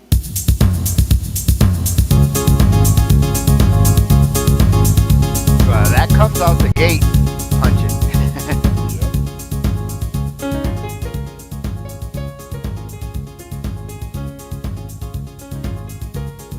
It really does lend to a different kind of solo there. Yeah. It's still got the Latin flavor, but it's different. It's a different spice. Big finish.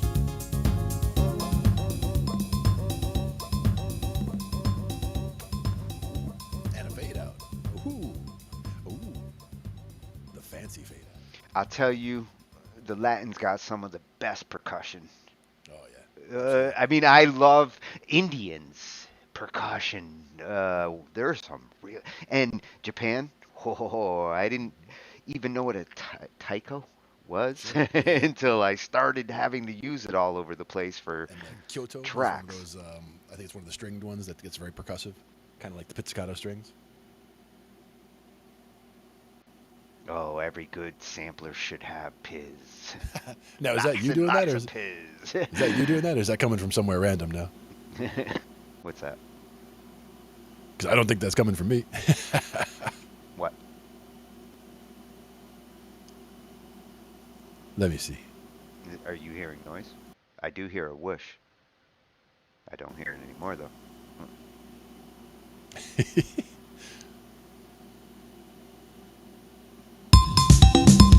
Yeah, not my keyboard. I think that's you, Tone.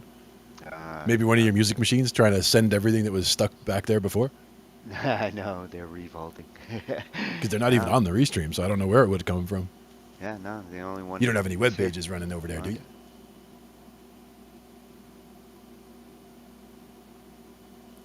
It's definitely several songs at once, though. You're hearing music? It's not me. There's nothing playing over here. Interesting. 'Cause I'm definitely hearing music. Let me see here.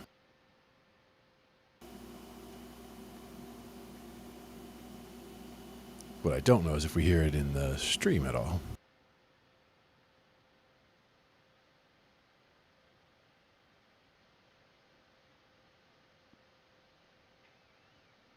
Yeah, now I don't hear anything. I've gone deaf. I've gone deaf.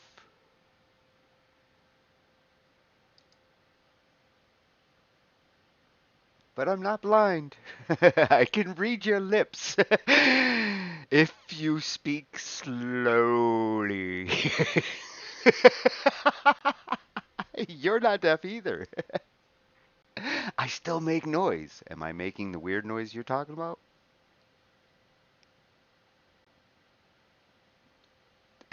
The dingoes have ate his baby.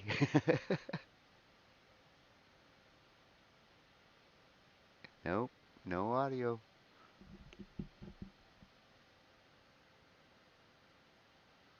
Oh, but you are muted. Ah, Let's see. I just unmuted you. Now I can hear you.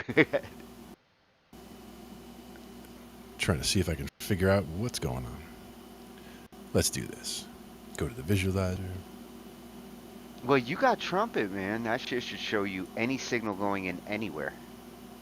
It's one of the things I wanted to talk about tonight. I'll do it over here. Let me go jump over here and I'll take care of it. I got to go to the other screen to make it so that I can hear something.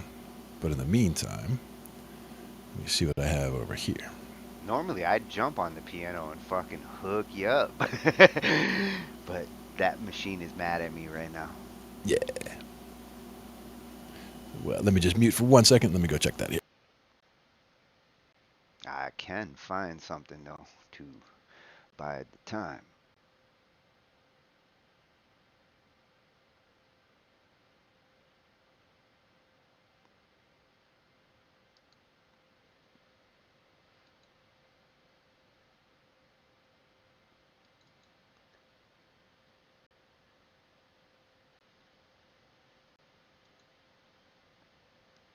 Now, I think that's got it. Now, you guys didn't hear any music the whole time, right? No? Okay. Yeah, for me, I had piano music go from at least 2 or 3 different sources, just running from nowhere, and I've got no web pages open. I'm like, what is going on? Are your neighbors like. No, this is basically the answer was to go to the ear trumpet, and I can see that there was just something that, giving me full signal, so I just went down to 0, done.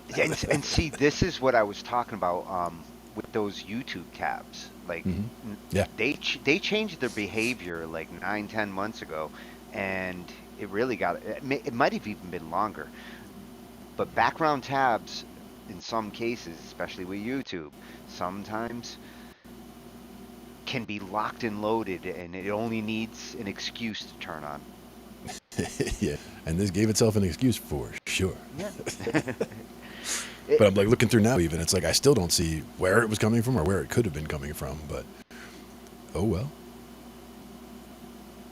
The I'm not worried about it. It's down to zero. computers So are it's taking over.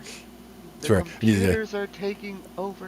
she had to grab my trackball. Computer, stop it! It's not listening. I'm sorry, Dave. I I can't can't do do that. that. Exactly.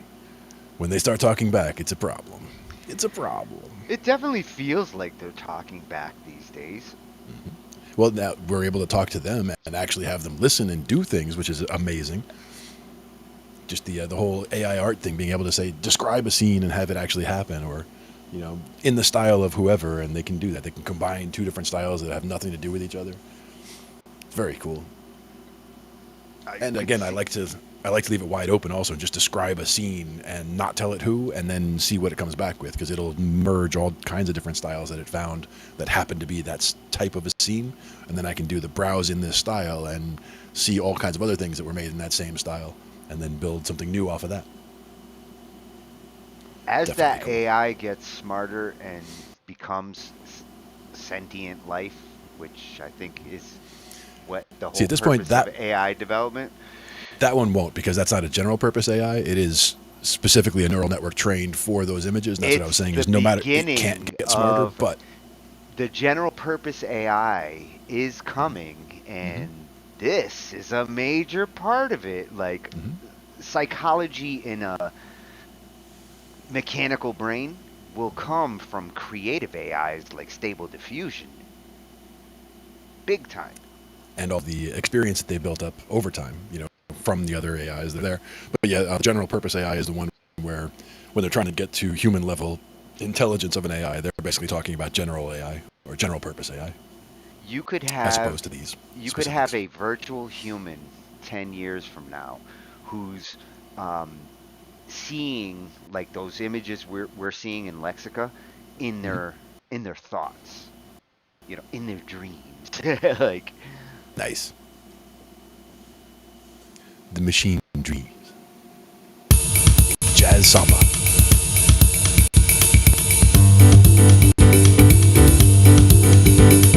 yep, that's a little fast, a little racy.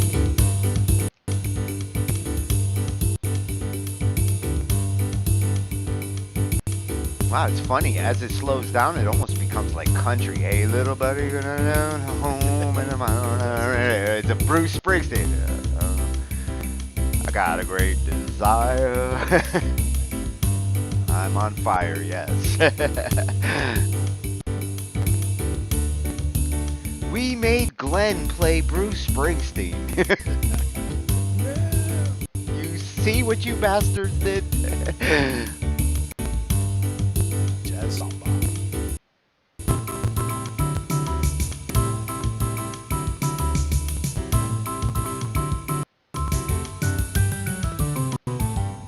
Oh, good finale again, yeah. It really does have a knack for those. I would like to get all those finales just hmm for influence because Yeah.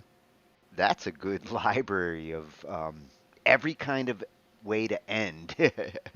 Well, even right there, that little piece at the end, like what I picked out from that is it sounds like they're just going diatonically down and doubling up on. They're going. They're only skipping the A on the way down, basically. So they're doing everything in the key of G, but skipping the two, doubling up on the top, doubling up on the D. That's kind of the way that one finished out, I think.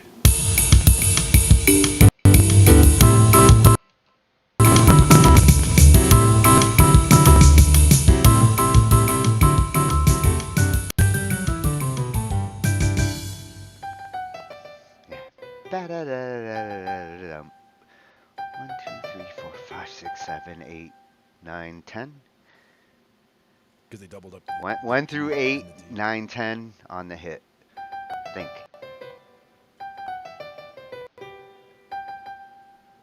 Something like that. But And yeah, a the idea double just hit being on that, the like, start. yep, doubling on the start Yeah. and the D. such a great way to approach a drum beat in that Yeah, particular case. yeah, and that's what I really like about that is like hearing something like that and be like, ooh, that's different, and then just try to figure out what it is that I liked about that, and then try to incorporate that later. And then the mambo. Oh, mambos are fun, man. That's stoner I know. genre.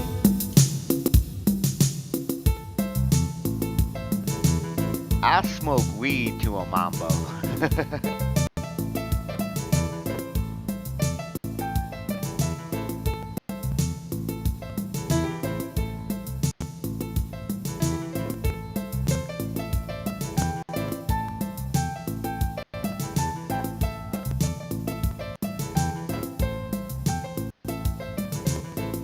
And nothing is totally driving the sound. It's all just a combination of wheels turning and music motion.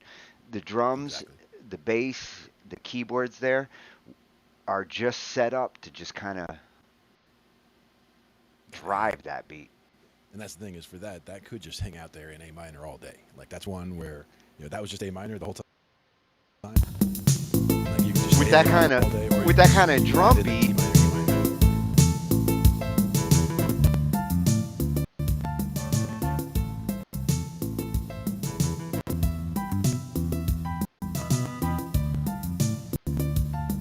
see, this is a sound where I'd want that brass band,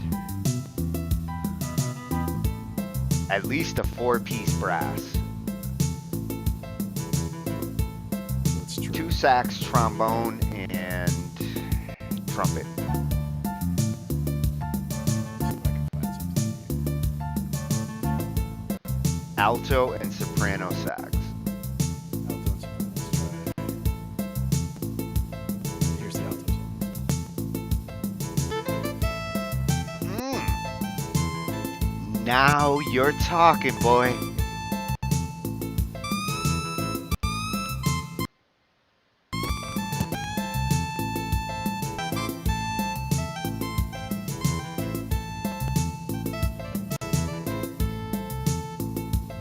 soprano sax.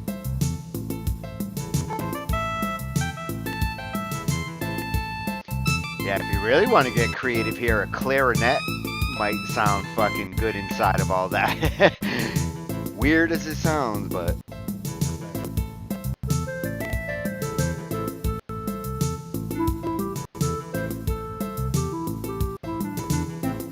oh, especially when you go down a little bit. If oh, dude, that's a good sample. Got into the section where it changes the key. Well, it has some of the low farts because a good sample that's an instrument that breathes at certain notes.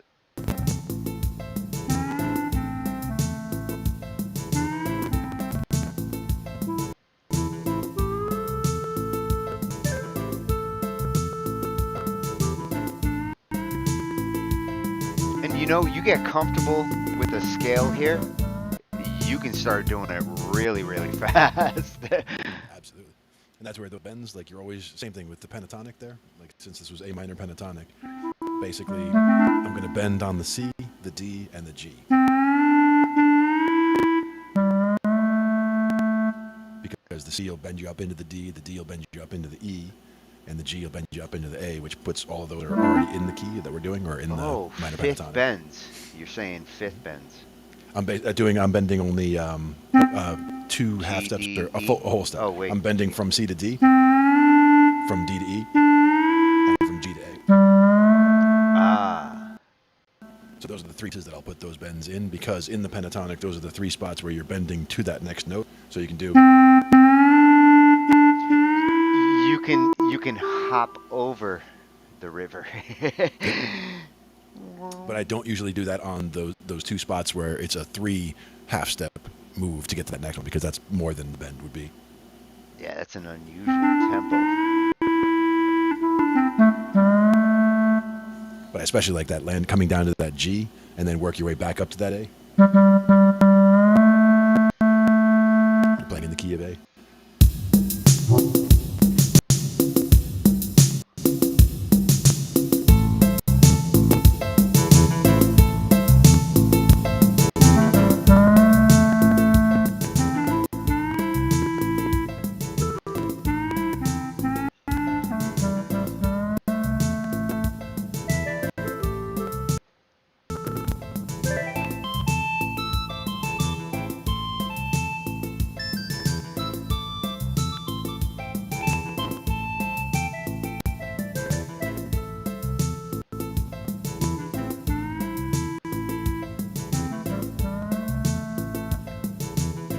funny how those like wind and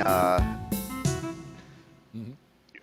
what is it, Claire? A reed? Wind, Yep. the wind and Reed instrument. reeds, the way people solo with them, and how those instruments lend themselves to the players, the Kenny G's of the world. Yep. Yep. Yep. Oh man, I wish I could find that video. There was a video I watched the other day that was amazing. It was, I think it was titled something like "When You Have 6 Seconds to Impress the President," and it was basically it was when Bill Clinton was president, and they had you remember how Bill Clinton played uh, saxophone, right? and So this what was impresses Bill? I don't know. 6 seconds. You might need more than a sax. well, in this case, they had like all these saxophone greats, right? All these great jazz horn players all lined up, and each one got to take 6 bars, not 6 seconds, sorry, 6 bars to take a solo. Mm, So like a 6 bar now you're solo from this talking. guy, and then that guy, and then that guy, like right down the line, and they were friggin' amazing, like all the way down, like because you hear totally different styles, totally different instruments, totally different approaches to what should be a solo. But each person, like you only got 6 measures to really stand out, so they all have the song that they're doing together, and then it's like okay, you go, and then you go, and then you go, and then you go, And right if down the you're line, 6 measures if you're each. talking like sax legends or something like that, Yes, it like was. that Yeah, yeah. spans Well, Kenny i G i was one of the guys there, as when you mentioned him, is what reminded me of it. But in the yeah. 20th century. I mean, there's a collection of masters. Yeah, but I would look for that. It's like I said, I think the title was "When You Only Have 6 Bars to Impress," blah blah blah blah blah, whatever it was. But if you started looking for that, you would probably find it, and it was definitely worth watching. Just like a 2 minute, 3 minute video, whatever it was. That But reminds just me all of those the guys. I was watching one the other night that had like Clapton, Hmm. total Yeah, yeah, bunch of blues guitarists like a who guitar fest with like 10 of them on stage. Yeah, yeah. I thought it was like the Rock and Roll Hall of Fame like performance or something. Like they were the biggest fucking names in blues guitars that were still alive. Yep. And I've seen a couple of shows like that, and they're just amazing. Like just watching them go back and forth and trading, trading twos, trading fours, whatever they're doing. Just the way they always seem so eager to share and humble in what they're doing, and trying to showcase the other person a lot of times. Well, and because they're bluesmen, bar passing, Hmm. it's like those bands where throwing the song frisbee. You know that Hmm. Japanese band you're constantly showing me that Yeah, those Tokyo girls that Grove are Jushi, just, Tokyo dude, Grove, the Groove the Joshi. Yeah. way the way these girls like pass the music baton to each other. A bass will turn into a guitar solo, will turn into a keyboard solo, will turn into a drum roll in Hmm. like a bar and a half. And Yep. And just watching the signals too. Like it can be very subtle, but like you might just see the saxophone players playing, and when it's time for her to be done with her solo and everybody else to come back in, she doesn't have to actually like look at everybody, but she just moves like she's looking at everybody. Like move, look this way, that way. Everybody saw it. Okay, now boom, everybody's on board, and they go to the next part. oh, they clearly are telepathic with each other when it comes to Very like subtle this signals. is Yeah, yeah. this is what we're playing, and like they know their parts. Hmm. Absolutely. When you are playing different instruments in sub measure to like pass that way, Hmm. it's the progressive in music. Hmm. And it's really where things start to come together really nicely. I love the way that stuff works It's itself out. where and it's where you can do things live that sound crazy cool because depending who's hitting a note real quick here, it can sound like a mind fucking sound. Hmm. Yep. All based on Rush, what you got. Yeah. they used to experiment with some of that kind of technique where like I'm gonna hit a note, then you're gonna hit a note, then he's gonna hit a drum, then you're gonna hit a note, I'm gonna hit it, and like And work it all out together. Yeah. And that's where something like YYZ. yeah, we need to do it in 4 seconds, and then repeat.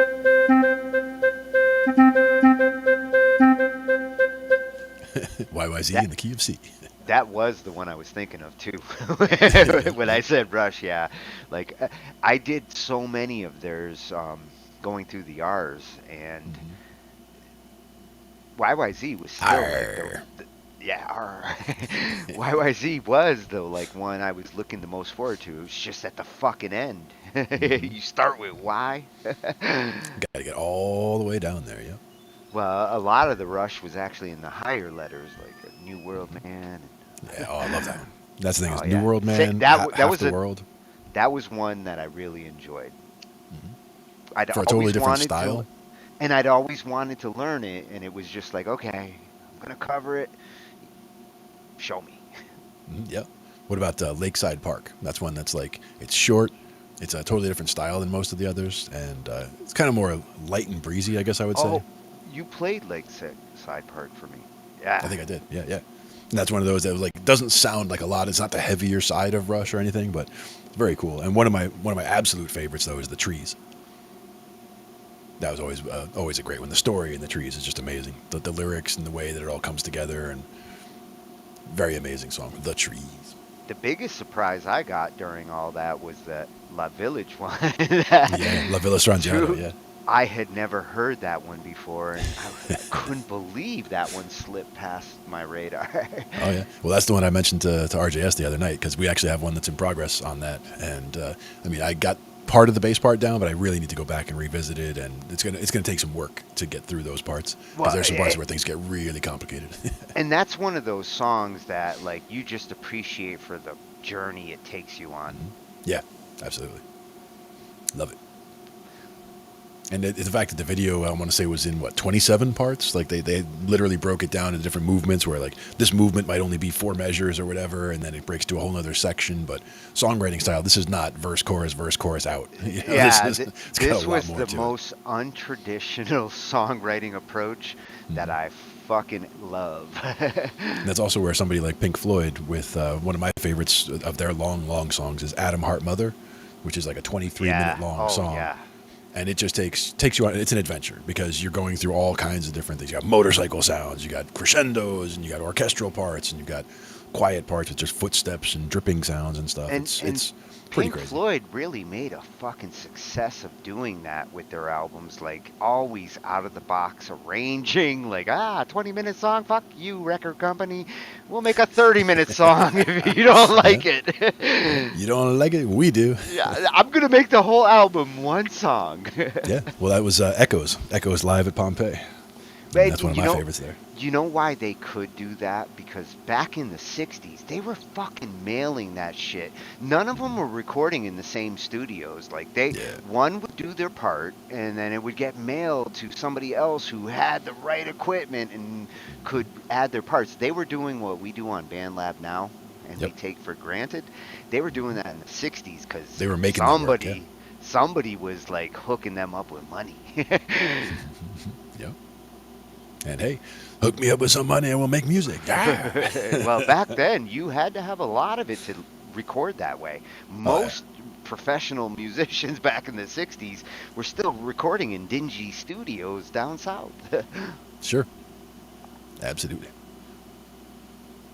Now we are coming up onto the band lab limit here. I think we got about 6 minutes before it's going to Yeah. shut us off. Let's see what BandLab does at this point. This is now a BandLab test. Yep, because in the past it was always cutting us off right about at 4 hours. But Well, then I we had like that to, short period where it was at an hour. Remember that? I mean, that was always fun. I like to test the system once in a while. Yeah, and see what kind of changes they've made, if any. Poke it, see if it's alive. Poke it with some mumbo.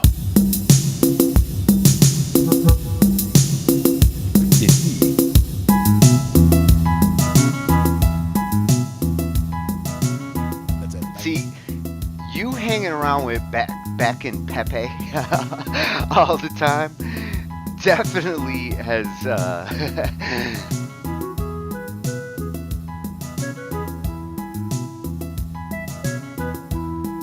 it's settled into your noggin.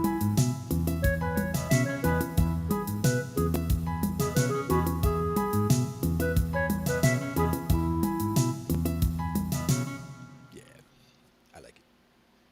And that is something where just being open to just hit any of these. And that's one of the things. People a lot of times say that they don't know what to practice. And that's where you don't always have to practice something specific. You can just go on explorations. Like in this case, well, this is a rumba. What does a rumba sound like? Okay, well, what about a rumba in C? that case, you're hearing the C. And that's going from the C to the G above to the G below. So you're going from 5 above to 5 below. Oh, finish that. Do-do-do-do-do.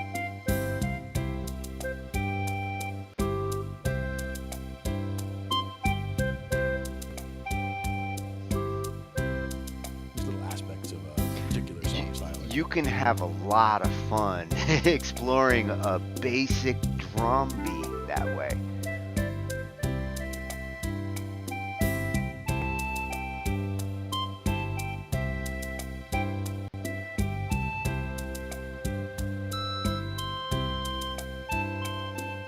Your little octave jumps. Yeah.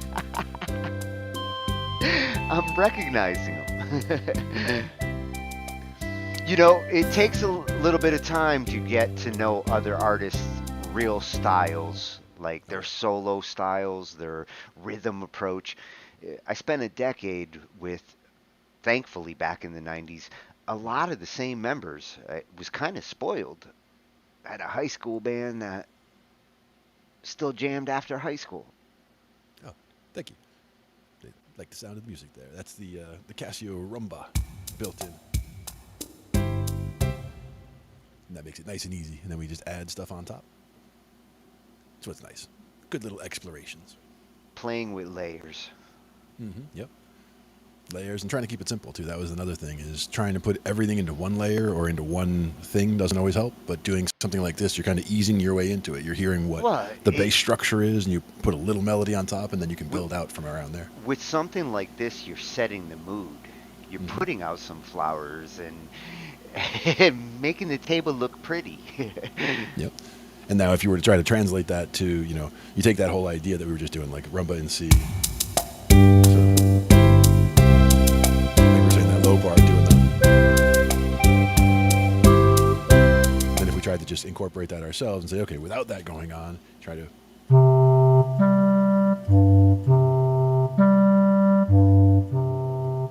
just try to get that going while you're doing something. You know, if you want to go old school, like classical composition, you can have a whole section where the reeds and the winds kind of take over, and then the beat comes back in, because the way like classical composers would explore different instruments, the great composers would write a piece where reeds got shown off along with flutes, and then brasses would come in as moods changed, and like Don't each forget the crashing movement. timpanis and all that, yeah. Yeah, the way the drums would incorporate with the symphonies back then were so dynamic. Now we're so used to drums, we expect them to always be there. Yeah. And so many of them have such busy drums or such loud drums even throughout the entire song because it's part of the style. I mean, that's depends on fine the genre. too. Depends on Yeah. the genre. It depends on the style. Talking to you, Certain death styles. metal guys, your fucking drums are crazy. But that's also where they're wearing out those double bass pedals. But it's part of the style. I totally get it, And that's that's what keeps that style going. But there's a lot of other styles that have a lot more space, and that's where the ones that have the space. To me, that's like the jam band style really fits in with all that space. So any of those that have space to do a lot of noodling around and stuff, I love it. And this kind of beat to start like is like setting a mood. It gets a groove that Jerry could fucking sit for like 6 hours on. Oh yeah. And for him, he would definitely be, again, I always tend to think of it in Mixolydian mode. So like even if it was in C, doing its thing in C for the C rumba thing, he'd probably be playing in G Mixolydian, just so he's playing from G to G, even though it's in C. He'd be playing from G to G, but all the white notes.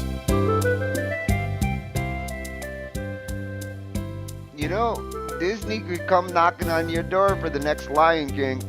I love it.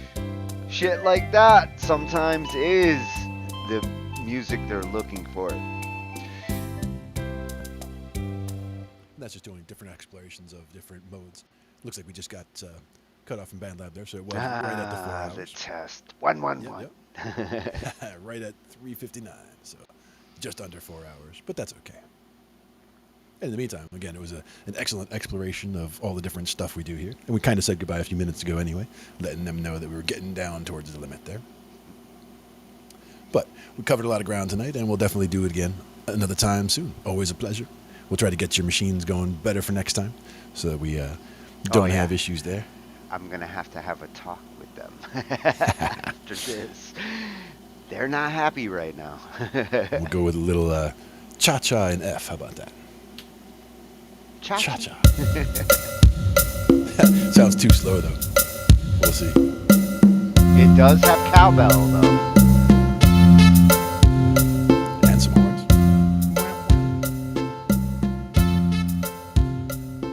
If that's an F, that's going from the F to the C there. So the F to the C above to the C below. And then the little blasts. Oh, dude, I like the brass combo there. The little blasts, the brass, those are on the 3 because we're playing an F. That's the A. You got 2 characters right now. Yep. Just with a simple pattern.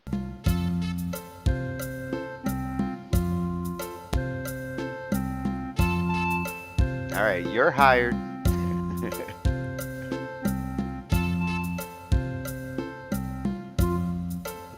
Fun stuff like that. Cha-cha. And from the cha-cha, we say ta-ta. For now. For now. But we'll be back again the next time. Just you wait. And Halloween is coming. That's Just you wait. Yeah, there'll be some spooky stuff coming then. And actually, I'll be doing that one on the guitar at some point. We'll get some spooky. Well, I will get these machines fucking cooperating before then. Maybe we'll even try with just one of the other machines for starters, just to get one machine and the one that you're using right here, and we'll see how that goes. And then build it out from there. But I thank everybody for coming up, and we will catch you guys all the next time. Until then, we're talking shh. It's late, man. It's late. You gotta talk quietly now. Talking shh. Bye-bye. See you next time.